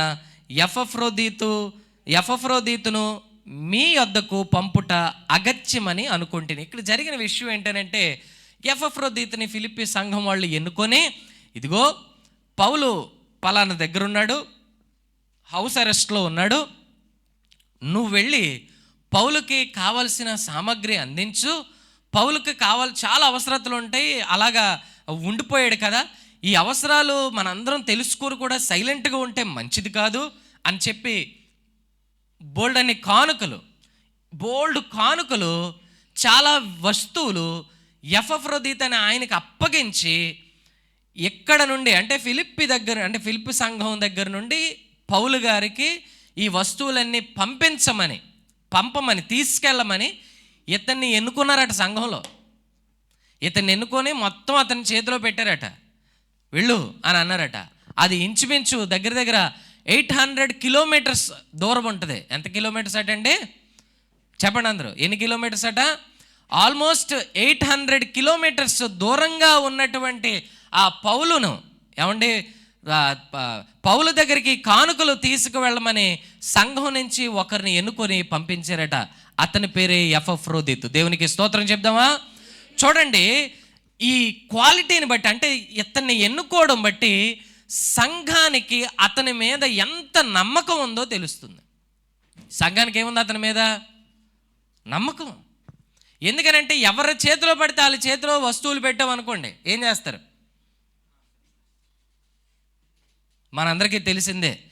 ఎవరి చేతిలో, ఇప్పుడు చిన్నపిల్లడి చేతిలో ఏది పెట్టాలో అదే పెట్టాలి. ఏం పెట్టాలి చిన్నపిల్లడి చేతిలో? చాక్లెట్లో, బొమ్మలో, ఏదో ఒక వస్తువులో ఆడుకోవడానికి పెట్టాలి. ఆడికి సర్వసాధారణంగా బర్త్డే టైంలో మనందరం ఏం చేస్తాం? పిల్లలకి చైన్లు, ఉంగరాలు, అన్నీ మండ చైన్లు అవి చేస్తారు. ఆడికి అవన్నీ తెలియవు. ఏం చేస్తాడు? ఇక అవతల పడేస్తాడు. మైక్లో అనౌన్స్మెంట్లు, ఇక్కడ చిన్న బాబుది ఉంగరం పడిపోయింది, ఎవరికైనా దొరికితే దయించి స్టేజ్ దగ్గరికి తీసుకొచ్చి ఎర్ర చొక్కా వేసుకున్న అతనికి హ్యాండ్ ఓవర్ చేయండి. విన్నారా ఎప్పుడైనా? వాళ్ళకి హ్యాండిల్ చేయలేని వస్తువులు వాళ్ళ చేతిలో పెడతారు. సామర్థ్యం లేదు. కొన్ని చూడండి, ఇక్కడ నుండి వేరే దగ్గరికి ఒక 2 lakhs 3 lakhs, ఇప్పుడైతే అంతా కూడా అకౌంట్ బేస్డ్, ఫోన్పే బేస్డ్ అయిపోయింది. ఒకప్పుడు సూట్ కేసులు, బ్యాగులు, సూట్ కేసులు నమ్మకమైనోడు ఉంటే ఆడి చేతిలో అది పెడతారు, లేదనంటే సమస్య లేదు. అంతెందుకు, ఓ చిన్నపిల్లోడికి ఒరే బాబు పాల ప్యాకెట్ తేరా అంటే 10 రూపాయలు ఇచ్చామనుకోండి, ఆడెళ్ళి చక్కగా 10 రూపాయలకి ఒక కుల్ఫీయో ఏదో కొనేసుకొని మనకు కనబడ్డాడు అనుకోండి, తర్వాత రోజు ఆడి చేతిలో 20 రూపాయలు పెట్టడానికి మనం ఆలోచిస్తాం, పెట్టేస్తాం డైరెక్ట్గా, ఊరు బాబు తేరా నాయన అని ఆలోచిస్తాం. అలాగనే ఒక సంఘంలో చూడండి ఎంత బాధ్యత అతనికి అప్పగించారో. ఒక్క పేజీ తిప్పితే ఏమేమి తీసుకొచ్చాడు అతను అనేది కూడా మనకి తెలుస్తుంది. ఒక పేజీ తిప్పండి. 4వ అధ్యాయంలో 18వ వచనాన్ని నేను చదువుతున్నాను. 18వ వచనం, నాకు సమస్తమును సమృద్ధిగా కలిగి ఉన్నది, మీరు పంపిన వస్తువులు ఎపఫ్రోదీతు వలన పుచ్చుకొని ఏమీ తక్కువ లేక ఉన్నాను. అవి మనోహరమైన సువాసనయు దేవునికి ప్రీతికరమును ఇష్టమునైన యాగమునై ఉన్నవి. అంటే ఏ వస్తువులు పంపించారో తెలియదు కానీ చాలా వస్తువులు అయితే పంపించారని అర్థమవుతుంది ఆ వచనం చదవడం వల్ల. ఎందుకంటే మీరు పంపిన వస్తువులు ఎపఫ్రోదీతు వలన పుచ్చుకొని ఏమీ తక్కువ లేక ఉన్నాను. అంటే నార్మల్ బాధ్యత అప్పగించలేదు అతనికి. చాలా విలువైన వస్తువులు, చాలా ఎక్కువ వస్తువులు కూడా ఎవరి చేతికి అప్పగించారు? ఎపఫ్రోదీతు చేతికి. సంఘములో నమ్మకమైన వాడు ఎపఫ్రోదీతు. దేవునికి స్తోత్రం కలుగును గాక. ఈ నమ్మకమైన వాడిని ఎన్నుకొని సంఘమంతా కలిసి, నువ్వు మాత్రమే చేయగలవు ఈ పని, మాకు నీ మీద నమ్మకం ఉంది. అంత దూరంలో ఫోన్లు లేవు, ఏం లేవు, వెళ్ళాడో లేదో, అట్టిండేటి ఏమైనా ఊరు పారిపోయాడా? ఎవరు? యోనాలాగా. దేవుడు అన్నాడు, పలానా ప్రాంతానికి వెళ్ళి సువార్తను నువ్వు ప్రకటించు. మనోడు యొప్పేకపోయి నినివేకి వెళ్ళాల్సిన వాడు ఎక్కడికి పోయాడట? తర్షీషుకు ప్రయాణమైపోయాడట. అప్పుడు ఫోన్లు లేకపోయినా దేవుడిది మొత్తం పెద్ద స్కానరే, దేవుడు మొత్తం స్కాన్ చేయగలడు. దేవునికి స్తోత్రం కలుగును గాక. ఆయన స్కాన్ చేసేసరికి మనోడు దారి తప్పిపోయి ఇటు వెళ్ళాల్సినోడు అటు వెళ్తున్నాడు. వీడు గూగుల్ మ్యాప్ తప్పు చూపిస్తుంది, వీడు జెమినై అరుస్తుంది రాంగ్ రూట్లో వెళ్తున్నావని. పట్టించుకోవట్లే, అస్సలు పట్టించుకోవట్లే. దేవుడు ఆ స్కానర్ని చూసి జాగ్రత్తగా కట్ చేశాడు. ఇప్పుడు ఇతన్ని ఇవన్నీ ఇచ్చి పంపించారు, కానీ మనోడి దగ్గర ట్రాకరు లేదు, అంటే ఫిలిప్పి సంఘం దగ్గర ట్రాకరు లేదు, ఏమీ లేదు, ఇల్లుడు లేదు, అట్నుంచటి వస్తువులని పట్టుకొని పారిపోయాడు అనే ఆలోచన కూడా లేకుండా సంఘము నమ్మిందట అతన్ని. దేవునికి స్తోత్రం కలుగును గాక. నమ్మకమైన వాడిగా ఎపఫ్రోదీతు ఉండడం వల్ల వస్తువులన్నీ అప్పగించాడట. ఇతను తీసుకెళ్ళి పౌలు చేతిలో పెట్టాడట. కానీ విషయం ఏంటంటే పౌలు దగ్గరికి వెళ్ళిన తర్వాత వెళ్ళక ముందో దారిలోనో తెలియదు, కానీ ఒక పేజీ ఎట్టి తిప్పండి 2వ అధ్యాయంలో, 2వ అధ్యాయం 26వ వచనం.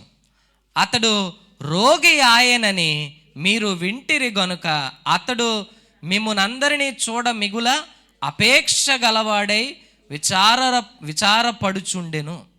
మరి ఏమైందో తెలియదు, కానీ ఏదో రోగం అతనికి వచ్చిందంట. మరి దారిలో వచ్చిందా, పౌలు దగ్గరికి వెళ్ళాక వచ్చిందా, మనకైతే తెలియదు. కాకపోతే విషయం ఏంటంటే పౌలుకి హ్యాండ్ ఓవర్ చేసిన తర్వాత అతను పాపం అక్కడ రోగిగా పడి ఉన్నాడట. ఎవరు? ఎపఫ్రోదీతు హ్యాండ్ ఓవర్ చేసిన తర్వాత ఈ రోగాన్ని బట్టి కూడా అతను బెదరలేదు, కానీ పోరాడిన గొప్ప యోధుడట. దేవునికి స్తోత్రం కలుగును గాక. చూడండి తర్వాత వచనంలో ఉంటుంది 27. నిజముగా అతడు రోగి అయి చావునకు సిద్ధమై ఉండెను, గాని దేవుడు అతన్ని కనికరించెను. హల్లెలూయా. రోగి అయి ఇదిగో ఈ పని కోసం నేను వెళ్తున్నాను, మరి అతనికి ముందు నుంచి ఉందో ఏమో తెలీదు ఆ ఇబ్బంది, అయినప్పటికీ ఆ పని నిమిత్తం ఏంటట బయలుదేరాడట, వెళ్ళాడట. వెళ్ళిన తర్వాత రోగిగా పడున్నాడట. అయినా సరే భయపడలేదు, కానీ చావుకు కూడా సిద్ధమైపోయాడట. దేనికి సిద్ధమైపోయాడండి? అందుకనే 29-30 వచనాలు అంటున్నాడు, మీ ఉపచర్యలో ఉన్న కొదువను తీర్చుటకై అతడు తన ప్రాణమునైనను లక్ష్య పెట్టక క్రీస్తు యొక్క పని నిమిత్తము చావునకు సిద్ధమై ఉండెను. దేవునికి స్తోత్రం కలుగును గాక. ఈ ప్రభు యొక్క పని నిమిత్తము అన్ని కొలతేసుకొని అన్ని లెక్కేసుకొని చేస్తే పని అవ్వదు.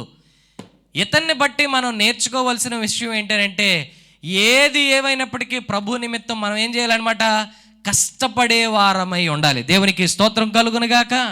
ఈ ఎపఫ్రోదీతు చావునకు కూడా సిద్ధమయ్యాడట. అయితే విషయం ఏంటో తెలుసా, అలా చావుకు కూడా సిద్ధమైపోయి దేవుడు పని చేసేవారికి దేవుని కనికరం నిత్యము ఉంటుంది. ఇక్కడ దేవుడు అతనిని కనికరించెను. ఈ అపవాదిగాడు ఎంతసేపు ఏం పెడతాడు? పుల్లలే. వీడి పని ఏంటంటే పుల్లెట్టడం రాజేయడం. ఎవరికి పుల్ల పెడతాడు? నువ్వు ఖాళీగా కాలు చాపుకొని పడుకుంటే నీకు ఏ పుల్లలో ఉండవు. నువ్వు దేవుడి పనిలో ముందుకు రా, బోల్డ్ పుల్లలో. నువ్వు దేవుడి పని కోసం బయలుదేరు, బోల్డ్ అడ్డంకులు, అంతే అన్నట్టుగా ఉంటుంది. ఎక్కడ లేని గొడవలంతా కూడా నీ పరిచర్యను ఆపడానికే ఉంటాయి. ఇతని దగ్గరట ఈ ఎపఫ్రోదీతుని ఎలాగోకలాగా ఆపడానికి మరి ఏమైందో తెలియదు, కానీ అతనికి ఒక రోగం వచ్చింది. కానీ ఆ రోగము నిమిత్తం అతను భయపడలేదు, కానీ చావునకు ఏమైపోయాడట, సిద్ధమైపోయాడు. ప్రాణాన్ని కూడా ఏం చేయలేదట, లెక్క చేయలేదు. ఎప్పుడు ఇలా జరుగుతుంది అని అంటే కొరింథీయులకు రాసిన మొదటి పత్రిక చూడండి ఒకసారి. కొరింథీయులకు రాసిన మొదటి పత్రిక 2వ అధ్యాయము 4-5 వచనాల్లో చిన్న మాట ఉంటుంది. కొరింథీయులకు రాసిన మొదటి పత్రిక 2వ అధ్యాయము 4-5 వచనాలు ఇలా రాసి ఉంటుంది. చూడండి, మీ విశ్వాసము మనుష్యుల జ్ఞానమును ఆధారము చేసుకొనక దేవుని శక్తిని ఆధారము చేసుకొని ఉండవలెనని అని మాట్లాడుతున్నాడు. చూడండి, మనుష్యుల జ్ఞానముతో మనం ఉంటే ఈ పనుల్లో ఇబ్బందులు ఎదురైనప్పుడు, కష్టాలు ఎదురైనప్పుడు, ఈ పుల్లలేటి రాజేస్తాడు అన్నాను కదా, ఇలాంటివి ఎదురైనప్పుడు మనం ఓడిపోతాం దేవుడి పని చేసేటప్పుడు. ఎవరి జ్ఞానం పట్టుకోవాలి? దేవుని జ్ఞానము. దేవునికి స్తోత్రం కలుగునుగాక. అబ్రహాముకు దేవుడు ఒక డ్యూటీ ఇచ్చాడు, మనందరికీ తెలుసు. నీ ఒక్కగానైనా ఒక కుమారుడిని నేను చూపించబోయే పర్వతానికి నువ్వు తీసుకెళ్ళి ఏమివ్వాలి? బలిగా. అబ్రహాము మనుష్యుడి జ్ఞానంతో ఉండుంటే అబ్రహాం ఆ పని చేసేవాడా? చేయలేడు. అస్సలు సమస్య లేదు. కదలడు. దేవుడు పని నిమిత్తము మనం పూనుకున్నప్పుడు, మనం ఏదో చేయాలనుకున్నప్పుడు, మనం ముందుకు అడుగులేస్తున్నప్పుడు, మనం పనిలో ఉన్నప్పుడు మనుష్య జ్ఞానంతో ఆలోచిస్తే ఆ పనిలో మనం సక్సెస్ ఎట్టి పరిస్థితుల్లో కాలేం. కొన్ని ఎలా ఉంటాయంటే, కొంతమంది భలేగా ఆలోచిస్తారు. ఎలాగ ఆలోచిస్తారంటే, యెహోషువ టైంలో యెహోషువ ప్రార్థన చేస్తాడు, సూర్యుడిని చంద్రుడిని ఎక్కడ ఆగిపోమని. ఇప్పుడు ఎలా ఉంటారంటే, మనుష్య జ్ఞానంతో మాట్లాడేవాడు ఏది ఇప్పుడు ఆపు, ఇలా మాట్లాడతారు. ఏమంటారు తెలుసు, ఏది ఇప్పుడు ఆపు. దేవుని జ్ఞానంతో ఆలోచించేవాడు ఏ పనైనా చేయగలవు అనే ఉద్దేశంతో ఆలోచిస్తాడు. దేవునికి స్తోత్రం కలుగును గాక. ఈ విశ్వాసము మనుష్య జ్ఞానంతో ఉండేది కాదు. మనుష్య జ్ఞానంతో మనం ఉంటే ఈ పనులు ఏవి కూడా మనం అస్సలు ముందుకు కూడా ఒక్క అడుగు కూడా వెళ్ళాం. అందుకే కొరింథీయులకు రాసిన పత్రికలో పౌలు అంటూ ఉన్నాడు, ఈ జ్ఞానం కాదు మీకు కావాల్సింది. ఏ జ్ఞానం?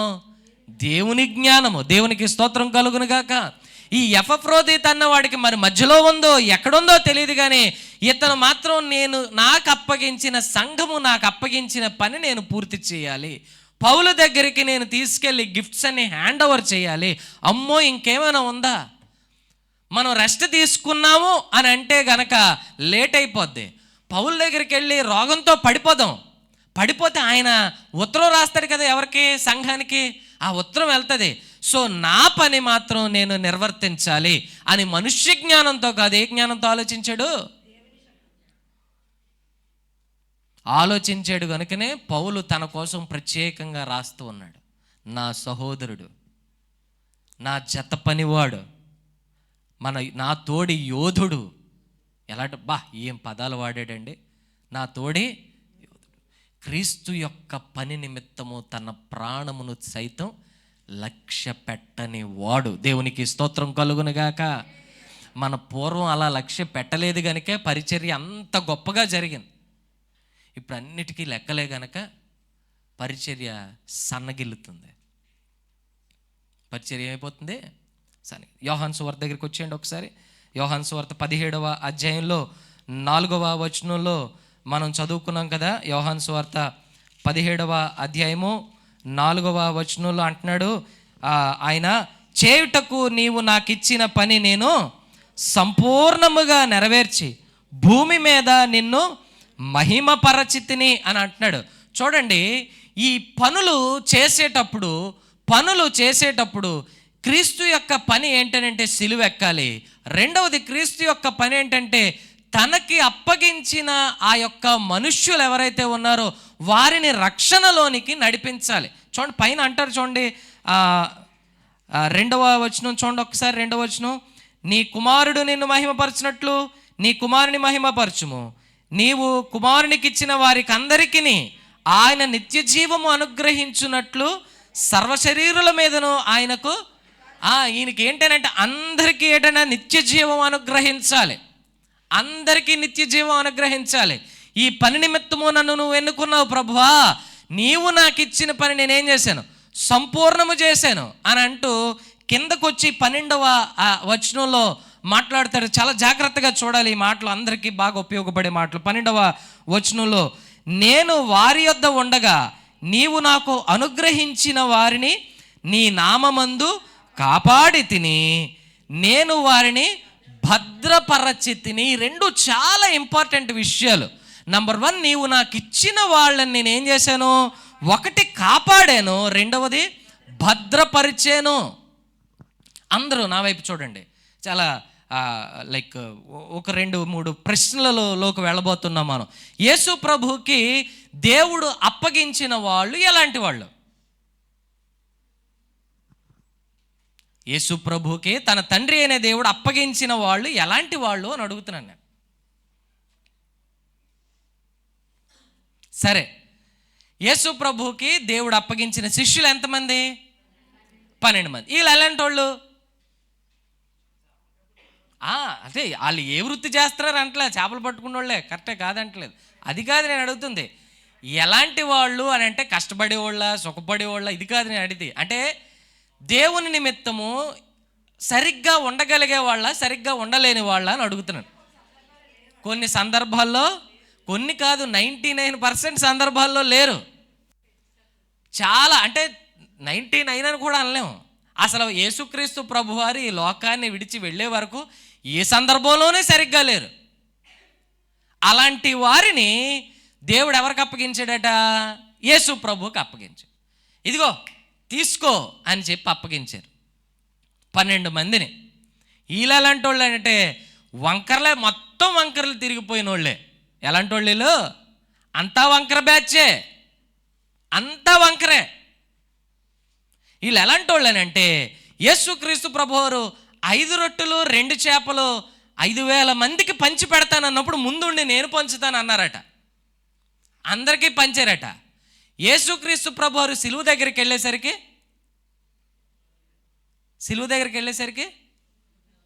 చెప్పండి, ఎవరూ లేరు.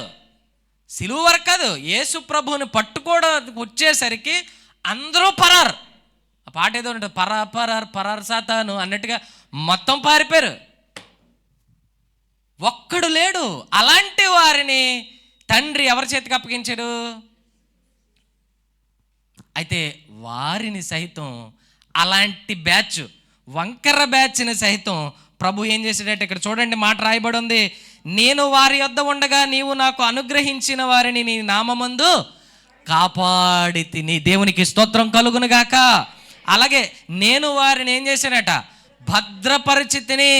మన పని చేసేటప్పుడు, ప్రభు పనిలో ఉన్నప్పుడు మనకున్న చుట్టూ ఉన్న మెటీరియల్ ఎలాంటి మెటీరియల్ తెలుసా? చెప్పండి. మొత్తం వంకర మెటీరియలే. ఈ వంకర మెటీరియల్ ఎప్పుడూ కూడా మనకు వంకరగా ప్రవర్తిస్తూ ఉంటుంది.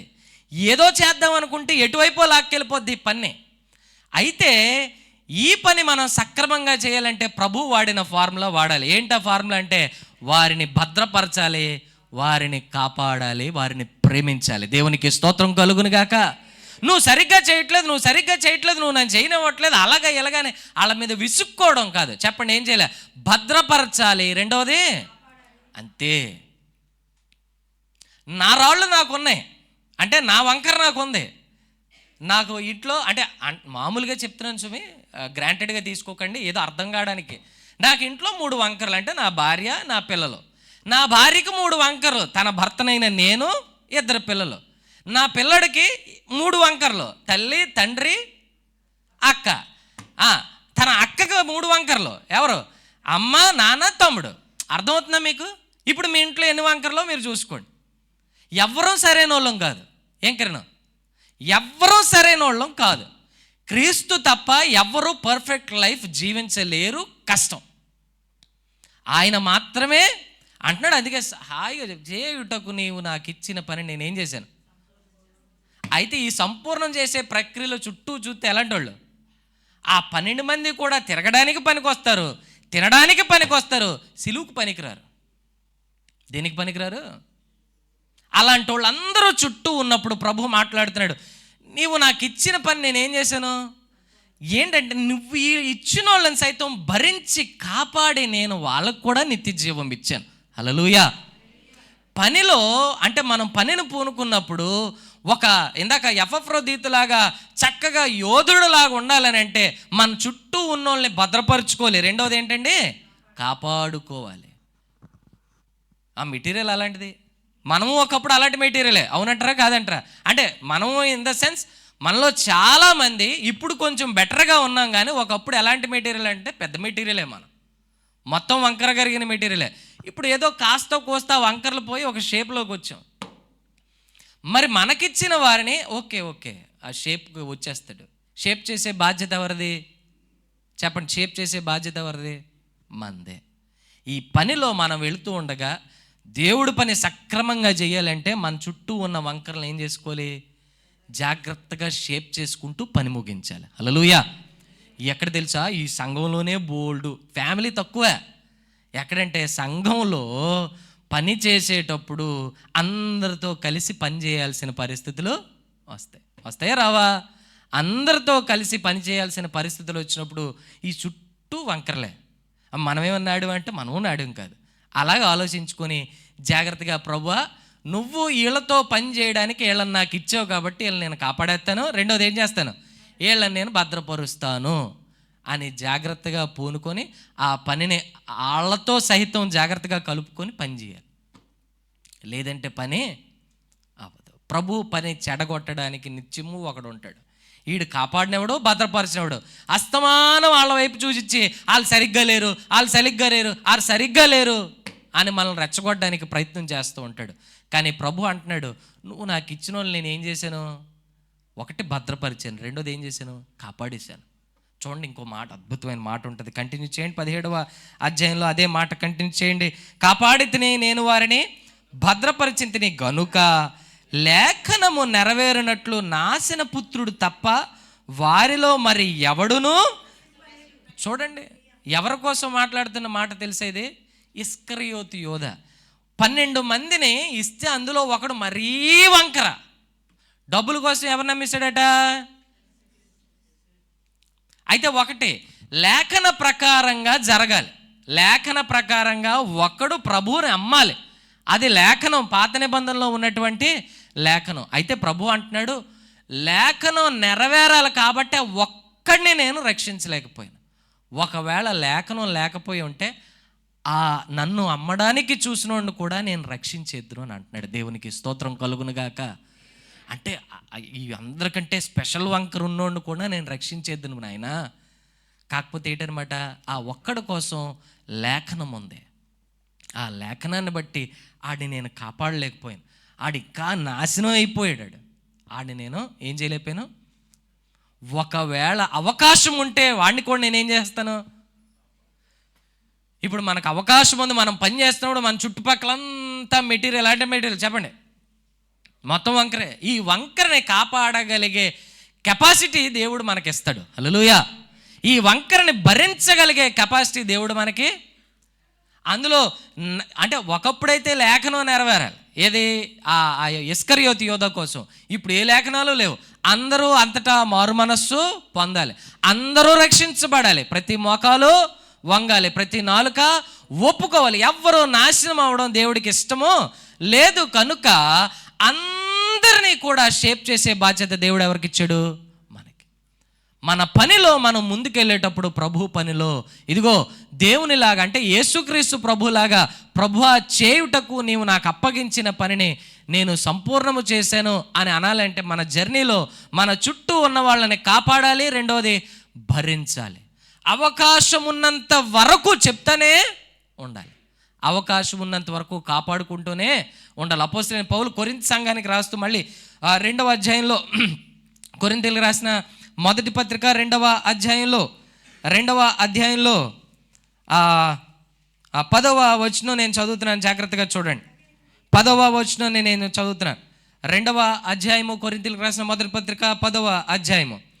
దేవుడు నాకు అనుగ్రహించిన కృప, ఏమంటే మొదటి పత్రికనే చెప్పాను, ఓకే వేసారా? ఓకే, క్షమించండి, 3వ అధ్యాయం 10వ వచనం. 3వ అధ్యాయము అంటే నేను రెండు ఇటువైపు చూశాను, ఇటువైపు చదువుతున్నాను అందుకు బైబిల్లో. సో 3వ అధ్యాయం 10వ వచనం. దేవుడు నాకు అనుగ్రహించిన కృప చొప్పున నేను నేర్పరి అయిన శిల్పకారుని వలె పునాది వేసి తిని, మరి ఒకడు దాని మీద కట్టుచున్నాడు. ప్రతివాడు దాని మీద ఎలాగూ కట్టుచున్నాడో జాగ్రత్తగా చూచుకొనవలెను అని పౌలు అంటూ ఉన్నాడు. నాకు ఇచ్చిన డ్యూటీ ఏంటంటే పునాది కట్టే డ్యూటీ నాకు ఇచ్చాడు అని అంటున్నాడు. అక్కడ చూడండి ఎలాగట, నేర్పరి అయిన శిల్పకారుని వలె నాకు ఒక డ్యూటీ వచ్చింది. ఏంటా డ్యూటీ అంటే పునాది వేసే డ్యూటీ. ఈ పునాది వేసే డ్యూటీ నేను చేసేసాను.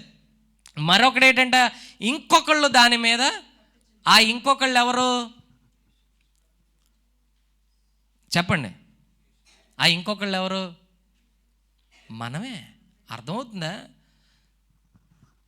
పౌలు ఒక పునాది వేసాడట. ఇది కంటికి కనబడే పునాది కాదు. ఈ పునాది మీద స్ట్రక్చర్ కనబడాలి. ఏంటి ఆ స్ట్రక్చర్ అంటే క్రీస్తు యొక్క సంఘము. దేవునికి స్తోత్రం చెప్దామా? సంఘము కట్టబడాలి ఈ పునాది మీద. ఈ పునాది మీద సంఘం కట్టబడాలి అని అంటే మరి ఒకడు దాన్ని కట్టాలి. నా డ్యూటీ అయితే ఏంటి? పునాది. నేను ఆ పునాది వేసేసాను. ఎలా వేసాను తెలుసా? నేర్పరి అయిన శిల్పకారునిలాగా. దేవునికి స్తోత్రం కలుగునుగాక. అంటే ఎవరిని ఎలా షేప్ చేయాలో అలా షేప్ చేసి నేనేం చేశాను, ఒక పునాదిని కట్టేశాను. ఇప్పుడు దాని పైన కడుతున్న వాళ్ళు ఎవరైతే ఉన్నారో జాగ్రత్తగా చూసుకొని కట్టాలి. ఇది మనం చచ్చిపోయినా మన నెక్స్ట్ జనరేషన్ మళ్ళీ పైన కట్టాలి. వాళ్ళు అయిపోయినా క్రీస్తు యొక్క రాకడ వరకు ఈ స్ట్రక్చర్ అనేది ఏమవుతూ ఉండాలన్నమాట, కట్టబడుతూనే ఉండాలి. దేవునికి స్తోత్రం చెప్దామా. ఈ క్రీస్తు యొక్క స్ట్రక్చర్లో పునాది ఎవరు వేస్తారట, పౌలు. ఆయన అంటున్నాడు ఎలా వేసాడట, నేర్పరి అయిన శిల్పకారుని వలె. అంటే ఒక ఎక్స్పీరియన్స్డ్ శిల్పకారులు ఉంటారు చూసారా, ఒక రాయిని జాగ్రత్తగా షేప్ చేసి ఎలా కట్టాలో అలాగా నేను కట్టేశాను పునాది. అయితే ఏంటంటే మరి ఒకడు దాని మీద కట్టుచున్నాడు. ఇప్పుడు మీకు నాకు ఉన్న డ్యూటీ ఏంటంటే క్రీస్తు సంఘాన్ని కట్టడమే. కనబడే సంఘం కాదు, చెప్పండి, అదృశ్యమైనటువంటి సంఘము. అదృశ్యమైన ఈ సంఘాన్ని ఎవరు కట్టాలి, మనందరము కట్టాలి. పేతురు అంటాడు కదా, మీరు సజీవమైన రాళ్లవలే. చూడండి, పేతురు రాసిన మొదటి పత్రిక 2వ అధ్యాయం 5వ వచనంలో ఉంటుంది అనుకుంటాను. పేతురు రాసిన మొదటి పత్రిక 2వ అధ్యాయము 5వ వచనము. 2వ అధ్యాయము 5వ వచనము. యేసుక్రీస్తు ద్వారా దేవునికి అనుకూలములగు ఆత్మ సంబంధమైన బలుల నర్పించుటకు పరిశుద్ధ యాజకులుగా ఉండునట్లు మీరును సజీవమైన రాళ్ల వలె ఉండి ఆత్మ సంబంధమైన మందిరముగా కట్టబడుచున్నారు. మనం అందరం ఒక మందిరంలాగా కట్టబడుతున్నాం. ఆత్మ సంబంధమైన మందిరంగా మనం అందరం కట్టబడుతున్నాం. సో ఆల్రెడీ ఆత్మ సంబంధమైన మందిరానికి పునాది ఉంది, ఇందాక చూసాం. ఆ పునాది వేసింది ఎవరంటే ఒక నేర్పరి అయిన శిల్పకారులాగా ఎవరు వేస్తాడట, పౌలు అండ్ రిమైనింగ్ అపోస్తలులు కూడా దీనికి పునాది వేస్తారు. ఇప్పుడు పైన బ్యాలెన్స్ ఏదైతే ఉందో దాన్ని మరి ఒకడు కట్టుచున్నాడు. ఒకసారి అక్కడికి వెళ్దాం. కొరింథీయులకు రాసిన మొదటి పత్రిక 2వ అధ్యాయం. అక్కడ ఒక చిన్న మాట మనం జాగ్రత్తగా చూడాలి. 3వ అధ్యాయము 10వ వచనం ఇందాక చదివాం కదా. దేవుడు నాకు అనుగ్రహించిన కృప చొప్పున నేను నేర్పరి అయిన శిల్పకారుని వలె పునాది వేసి తిని మరి ఒకడు దాని మీద. ఆ మరి ఒకరు ఎవరైనంటే మనమే. మన డ్యూటీ ఏంటంటే జాగ్రత్తగా వేయబడిన ఆ పునాది మీద ఒక స్ట్రక్చర్ని నిర్మించటమే, ఒక దేవుని యొక్క సంఘాన్ని కట్టడమే.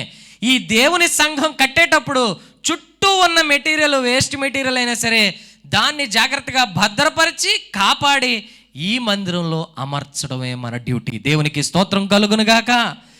మన చుట్టూ ఉన్న మెటీరియల్ని జాగ్రత్తగా భద్రపరిచి కాపాడి అందరినీ కూడా ఈ సంఘంలో చేర్చడమే మన యొక్క డ్యూటీ. మరి ఒకడు దాని మీద కట్టుచున్నాడు. చూడండి, అయితే మరి ఒకడు దాని మీద కట్టుచున్నాడు. ప్రతివాడు దాని మీద ఎలాగూ కట్టుచున్నాడో నా వైపు చూడండి. అందరూ దాన్ని, ప్రతి ఒక్కరికి డ్యూటీ ఉంది. ప్రతివాడు దాని మీద ఎలాగ కట్టుచున్నాడో జాగ్రత్తగా చూసుకోవాలి. అంటే ఇప్పుడు మీకు నాకు ఇవ్వబడిన డ్యూటీ ఏంటంటే మన చుట్టూ ఉన్న వాళ్ళని భరించి, క్షమించి, ప్రేమించి, కాపాడి, భద్రపరిచి ఈ సంఘాన్ని జాగ్రత్తగా కట్టడమే మన యొక్క డ్యూటీ. అయితే ఈ డ్యూటీలో ఎవరు ఎలాగ కడుతున్నారో జాగ్రత్తగా చూసుకోండి. మీరు ఎలా కడుతున్నారో మీరు జాగ్రత్తగా చూసుకోవాలి. నేను ఎలా కడుతున్నానో నేను జాగ్రత్తగా, ఈ మెటీరియల్తో ఎలా డీల్ చేస్తున్నామో మరీ జాగ్రత్తగా చూసుకోవాలి. కొంతమంది మెటీరియల్ ఇలా తీస్తారు, అంటే మామూలుగా కట్టేవాళ్ళు చెప్తాను, టుప్ మన కొట్టంగానే సైజుకి వచ్చేది, జాగ్రత్తగా అమర్చేస్తారు. అలవాటు లేనివాడు ఏం చేస్తాడు తెలుసా, ఇలా ఇలా ఇలా గుద్దుతూనే ఉంటాడు. అది పగలదో కదలదో, అవ్వట్లేదులే పెట్టేద్దాం అని పెట్టేస్తాడా? వీళ్ళేది. ఎవరు ఎలా కడుతున్నారో జాగ్రత్తగా చూసుకోవాలి. అంటే నీ సంఘాన్ని నువ్వు ఎలా కట్టగలుగుతున్నావో జాగ్రత్తగా చూసుకో. నీ మాటలు ఎలా దొరుకుతున్నాయో జాగ్రత్తగా. సంఘాన్ని కట్టే మాటలు మాట్లాడుతున్నావా, సంఘాన్ని పగలగొట్టే మాటలు? పునాది స్ట్రాంగే, మన వెనక కట్టిన వాళ్ళు కూడా స్ట్రాంగ్గానే కట్టారు. మన డ్యూటీ ఈ మందిరాన్ని ఎలా కడుతున్నామో జాగ్రత్తగా చూసుకోవాలి. అయితే ఉన్న అన్ని మందిరాలు కాదు, ఈ మందిరంలో ఒక్కొక్కరిని మనం జాగ్రత్తగా కాపాడి భద్రపరిచి ఈ మందిరం the Pentecostal church of God అని పేరు పెట్టబడిన ఈ మందిరాన్ని ఉన్నటువంటి వ్యక్తుల ద్వారా ఎలాగ భద్రపరిచి కాపాడి కడుతున్నావో జాగ్రత్తగా చూసుకో. ఉన్నదంతా వేస్ట్ మెటీరియలే. వాళ్ళందరినీ ఓ దగ్గర పెట్టాడు ఎవరు? వీళ్ళను పట్టుకొని నువ్వేం చేయాలన్నమాట, మనం ఏం చేయాలి? ఈ సంఘాన్ని పైకి లేపాలి. దేవునికి స్తోత్రం చెప్దామా? వీళ్ళను పట్టుకొని ఈ సంఘాన్ని ఎవడు కదల్చలేని ఒక గొప్ప, అంటే మన జర్నీ అయిపోయే లోపు ఎవ్వరూ కదల్చలేని ఒక పటిష్టమైన మందిరంగా మనం కట్టేయాలి. ఎవ్వరూ కదల్చకూడదు. ఎలాంటి వాళ్ళు వచ్చినా, ఎన్ని పొగలెట్టినా, ఎన్ని లైటింగ్లు ఎట్టినా మన వాళ్ళు మాత్రం కదలకూడదు. దేవునికి స్తోత్రం చెప్దామా? అసలు ఎలా కడుతున్నామో జాగ్రత్తగా చూసుకోవాలి. మెటీరియల్ ఎలాంటి మెటీరియల్ వాడుతున్నామో జాగ్రత్తగా చూసుకోవాలి. ఇరిగిపోయే మెటీరియలా, అసలు ఆ మెటీరియల్తో ఎలా డీల్ చేస్తున్నామో కూడా జాగ్రత్తగా. అందుకే పౌలు అంటున్నాడు, నేర్పరి అయిన శిల్పకారుల్లాగా నేనైతే పునాది వేసేసాను, అయితే దాని మీద మరొకడు కడుతున్నాడు. ఎవరు ఎలా కడుతున్నారో జాగ్రత్తగా. ఈరోజు నీ సంఘం కోసం నువ్వు మాట్లాడే మాటలు కడుతున్నాయా, పగలగొడుతున్నాయా?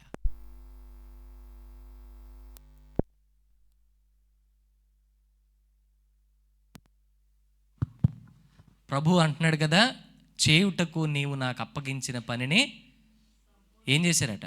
సంపూర్ణము చేశాను. ఎలా చేశాడో తెలుసా?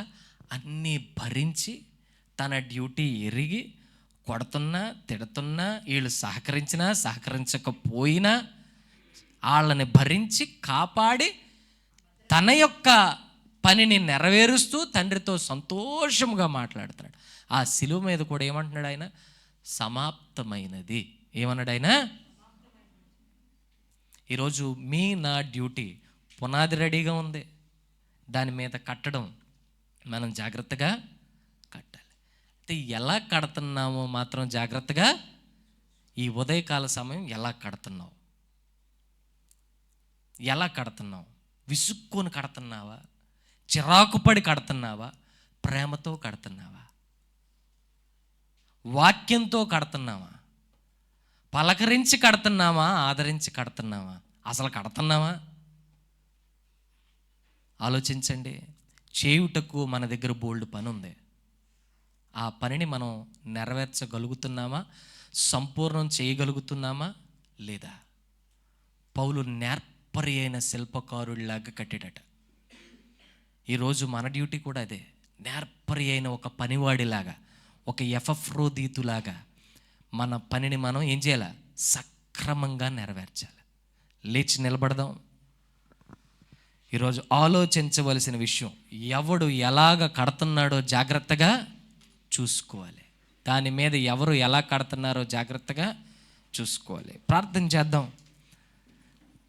ఈ సంఘాన్ని కట్టడానికి ఓర్పును దేవుడు నాకు మనకి అనుగ్రహించేలాగా, వీళ్ళందరినీ భరించడానికి, వీళ్ళందరినీ భద్రపరచడానికి, వీళ్ళందరినీ కాపాడడానికి దేవుడు నాకు శక్తినివ్వాలి. ప్రభువా, దేవా, నా ఈ సంఘాన్ని కట్టడానికి మీరు నాకు ఒక డ్యూటీ అప్పగించారు నాయనా. నీ సార్వత్రిక సంఘం కట్టే డ్యూటీ నాకు అప్పగించారు ప్రభువా.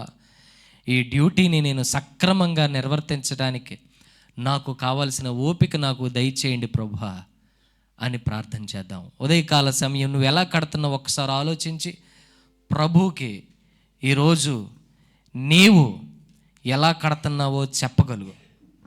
దేవా, ఎంతవరకు నేను సరిగ్గా కట్టలేకపోయానేమో, ఈ రోజు నుండి చక్కగా కట్టడానికి నేను పూనుకుంటాను ప్రభువా. భద్రపరిచి కాపాడి నేను ఈ సంఘాన్ని ముందుకు తీసుకెళ్తాను ప్రభువా. ఒక ఆరోగ్యకరమైన వాతావరణం నా ద్వారా ఈ సంఘంలో కలిగేటట్లు నేను ప్రయత్నం చేస్తాను ప్రభువా అని ఈరోజు ఒక తీర్మానం తీసుకుందాం. ప్రభు సంఘం కట్టడంలో నీవు నేను కూడా పాలుభాగస్తులుగా ఉందాం. చెప్పబడిన వాక్య నిమిత్తము ఈరోజు ఆలోచించవలసిన విషయం, నువ్వు ఎలా కడుతున్నావు? నువ్వెలా కడుతున్నావు? సరిగ్గా కట్టలేకపోతే దేవుని దగ్గర ఇదే సరైన సమయం. దేవా, నాకు జ్ఞానం ఇవ్వండి, నాకు జ్ఞానం ఇవ్వండి అని అడుగుతాం. ఓర్పును దయచేయండి ప్రభువా. ఇదిగో చుట్టూ కొన్నిసార్లు ఈ పనిలో ముందుకెళ్ళేటప్పుడు ఏవేవో ఎదురవుతున్నాయి ప్రభువా. ఎవరెవరో ఏవేవో మాటలు అంటున్నారు, అవి భరించగలిగే శక్తిని నాకు దయచేయండి. నీ పనిని నేను తొదముట్టించే ఓపికను నాకు దయచేయండి అని ప్రార్థన చేద్దాం. వంచుము నన్ను వంచుము యేసు పాదాల వరకు, యేసు పాదాల వరకు వంచుము నన్ను వంచుము యేసు పాదాల వరకు, యేసు పాదాల వరకు నాహము నాయిహము కూలే వరకు, నా స్వార్థము నా సర్వము కాలే వరకు, నాహము నాయిహము కూలే వరకు, నా స్వార్థము నా సర్వము కాలే వరకు, కూలే వరకు కాలే వరకు, కూలే వరకు కాలే వరకు నన్ను వంచుము,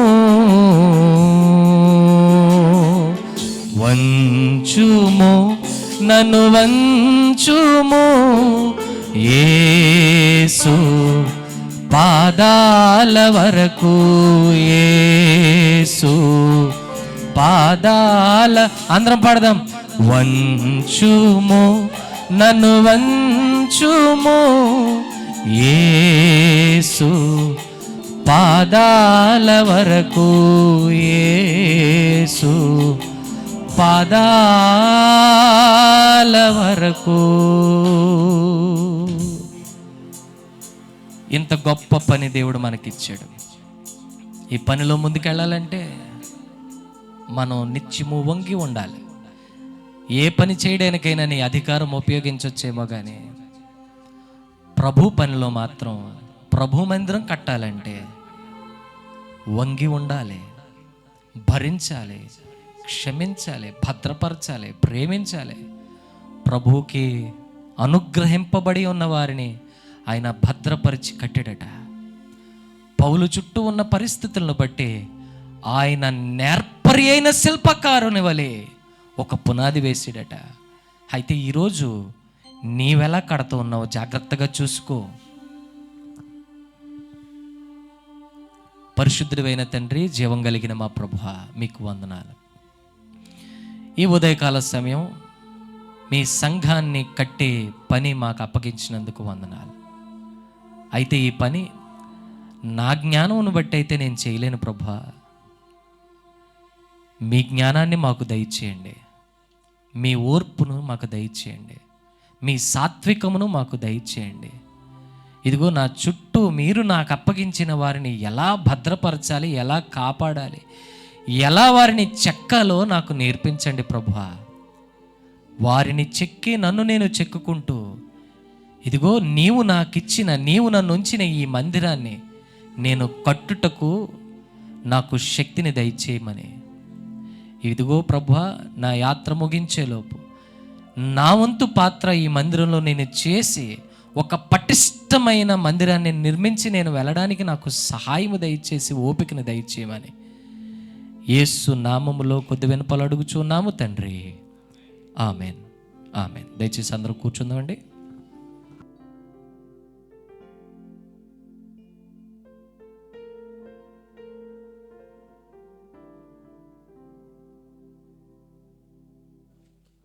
దేవుని నామానికి మహిమ కలుగును గాక. హల్లెలూయా.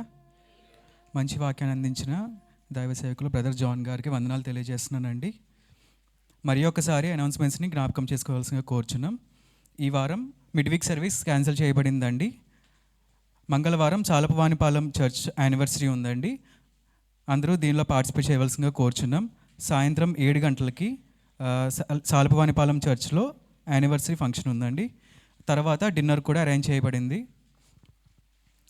ఈ గురువారం ఉమెన్స్ మీట్ ఉందండి. కన్నమ్మ గారి ఇంటి దగ్గర ఉదయం 11 గంటలకు మహారాణి వీధిలో అండి.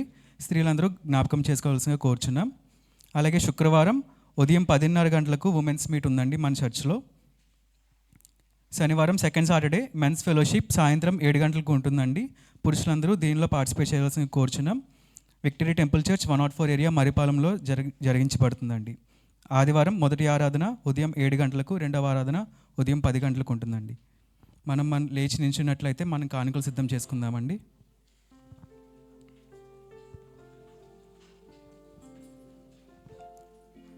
ఆన్లైన్లో వాచ్ చేస్తున్న వాళ్ళు మీ స్క్రీన్ మీద కనిపిస్తున్న QR కోడ్ను స్కాన్ చేసి కానుకలను సమర్పించవలసిందిగా కోరుచున్నాం.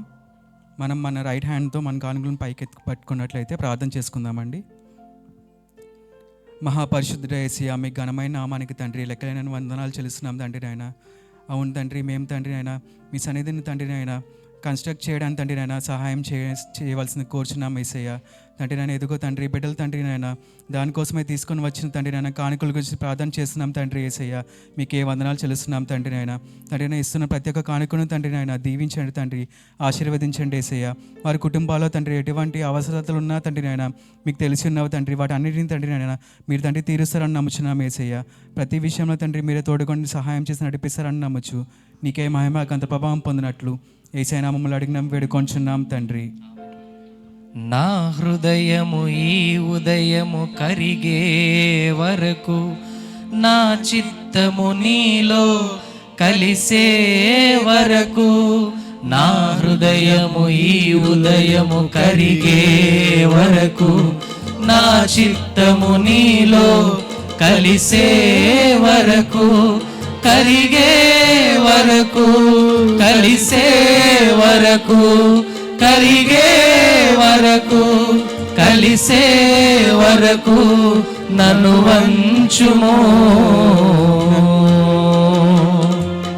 వంచుమో, నన్ను వంచుమో యేసు పాదాల వరకు, యేసు పాదాల వరకు వంచుమో, నన్ను వంచుమో యేసు పాదాల వరకు, యేసు పాదాల వరకు, యేసు పాదాల వరకు, యేసు పాదాల వరకు, నా యేసులో నేను గెలిచే వరకు, నా యేసులా మారి నడిచే వరకు, నా యేసులో నేను గెలిచే వరకు,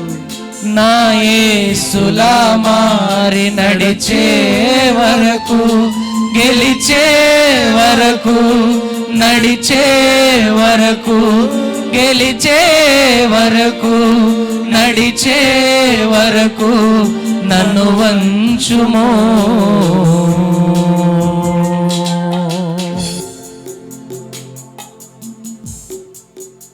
ప్రత్యేక కానుకల గురించి ప్రార్థన చేసుకుందామండి. స్తోత్రము స్తోత్రము స్తోత్రము యేసయ్య, మీకే వందనాలు చెల్లిస్తున్నాం తండ్రి నాయన. ఇదిగో తండ్రి మీ పాదాల చెంతకు తండ్రి నాయన ప్రత్యేక కానుకలను తీసుకుని వచ్చిన బిడ్డలను తండ్రి జ్ఞాపకం చేసుకోండి యేసయ్య. తండ్రి నాయన ఇస్తున్న తండ్రి అవసరతలను తండ్రి నాయన మీరు తండ్రి నాయన చూస్తారని నమ్ముచున్నాం యేసయ్య. ప్రతి ఒక్క కానుకను తండ్రిని దీవించి ఆశీర్వదిస్తారని నమ్ముచు నీకే మహిమకంత ప్రభావం పొందినట్లు యేసయ్య నామములో అడిగినాం వేడుకొంచున్నాం తండ్రి.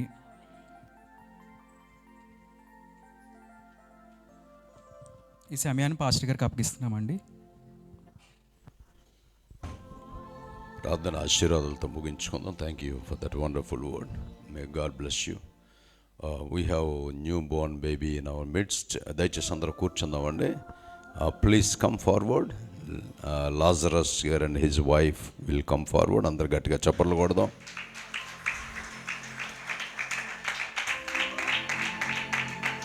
You can start singing. పాడండి.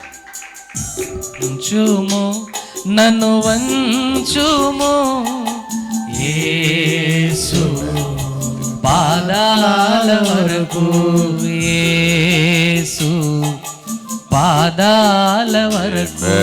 హల్లెలూయా, గ్లోరీ బీ టు గాడ్. మనందరం ప్రార్థన చేశాం. దేవుడు అద్భుతమైన బిడ్డతో ఈ కుటుంబాన్ని దీవించాడు. దేవునికి స్తోత్రం. We are so happy you brought the child into the house of God. దేవుని సన్నిధానంలోనికి మీ బిడ్డను తీసుకొని వచ్చారు. అందరూ మీ కుడి చేతుల బిడ్డ వైపు చూపించండి. We want to pray. మహాపరిశుద్ధుడివైన మా పరలోకపు తండ్రి, ఇదిగో ప్రభువా, ఈ చిన్న బిడ్డ తల్లి గర్భమందు పుట్టక ముందే, రూపింపబడక ముందే నీ బిడ్డగా మీరు నిర్ణయించిన విధానం బట్టి వందనాలు. నీ సన్నిధానంలో చిన్ననాటి నుండి ఎదగలిగే అవకాశం దయచేయండి. సంఘానికి, కుటుంబానికి, సమాజానికి మేలుకరముగా, ఆశీర్వాదకరముగా ఉండినట్టు సహాయం చేయండి. సమస్త మహిమ మీరు తీసుకోమని యేసు నామములు అడిగి వేడుకొనుచున్నాము తండ్రి. Amen, amen. God bless you, God bless you. దయచేసి అందరూ లేచి నిలబడదాం. ప్రార్థన ఆశీర్వాదాలతో ముగించు. మహాపరిశుద్ధుడివైన మా పరలోకపు తండ్రి, మరొకసారి నీ సన్నిధానంలో నీ స్వరాన్ని వినడానికి, మీరు మాకిచ్చినటువంటి పనిని సంపూర్ణంగా మేము చేయగలిగే అవకాశం మీరు మాకు దయచేయండి. ఎన్నోసార్లు పని నుండి తప్పించుకోవడానికి మేము ప్రయత్నం చేస్తున్నాం. లేనిపోని సాకులతో ఎన్నో కారణాలు చెప్పి నీ పరిచర్య నుండి దూరమైనటువంటి మమ్మను మరొకసారి వంచడానికి ఈ ఉదయకాల సమయంలో మీరు మాతో మాట్లాడిన విధానం బట్టి వందనాలు. అవును ప్రభువా, మమ్మల్ని మీ చేతికి అప్పగించుకుంటున్నాం. మమ్మల్ని వంచండి. నీ పాదాలు చేరే వరకు మమ్మల్ని వంచండి. మీ కొరకు వాడుకోండి. మాలో ఉన్న గర్వాన్ని తీసివేయండి. మాలో ఉన్న అహంకారాన్ని తీసివేయండి. మీరిచ్చినటువంటి ప్రతి సామర్థ్యాన్ని మీ కొరకు వాడగలిగే అవకాశం మీరు దయచేయండి. కూడి ఉన్న ప్రతి బిడ్డను మీ చేతికి అప్పగిస్తున్నాను. జరగబోయే వారాన్ని ముందుగానే మీ చేతికి అప్పగిస్తున్నాం. ప్రత్యేకంగా మీరు దీవించండి, ఆశీర్వదించండి. మా పనిబాట్లలో, ప్రయాణ పద్ధతుల్లో, ఉద్యోగాల్లో, వ్యాపారాల్లో మీ సన్నిధి మాకు తోడుగా ఉండును గాక. మా పిల్లల స్కూలుకి వెళ్ళి వచ్చుట్టులో ప్రభువా, మీ భద్రత ఆ బిడ్డల చుట్టూ ఉంచబడినట్టు సహాయం చేయండి. నీ కృప చూపించండి. సమస్త మహిమ మీరు తీసుకోండి. యేసు నామములో అడిగి వేడుకొనుచున్నాము తండ్రి. ఆమేన్. తండ్రి యొక్కయు, కుమారుని యొక్కయు, పరిశుద్ధాత్మ త్రియక దేవుని సహవాసము కూడియున్న మనందరికీ ఇప్పుడు ఎల్లప్పుడు ఆయన రాకడ పర్యంతరము సదా తోడయుండును గాక. ఆమేన్, ఆమేన్. అందరూ దయచేసి కూర్చొని ప్రార్థన చేసి సెలవు తీసుకుందాం. దేవుడు మనల్ని దీవించును గాక. ఆమేన్.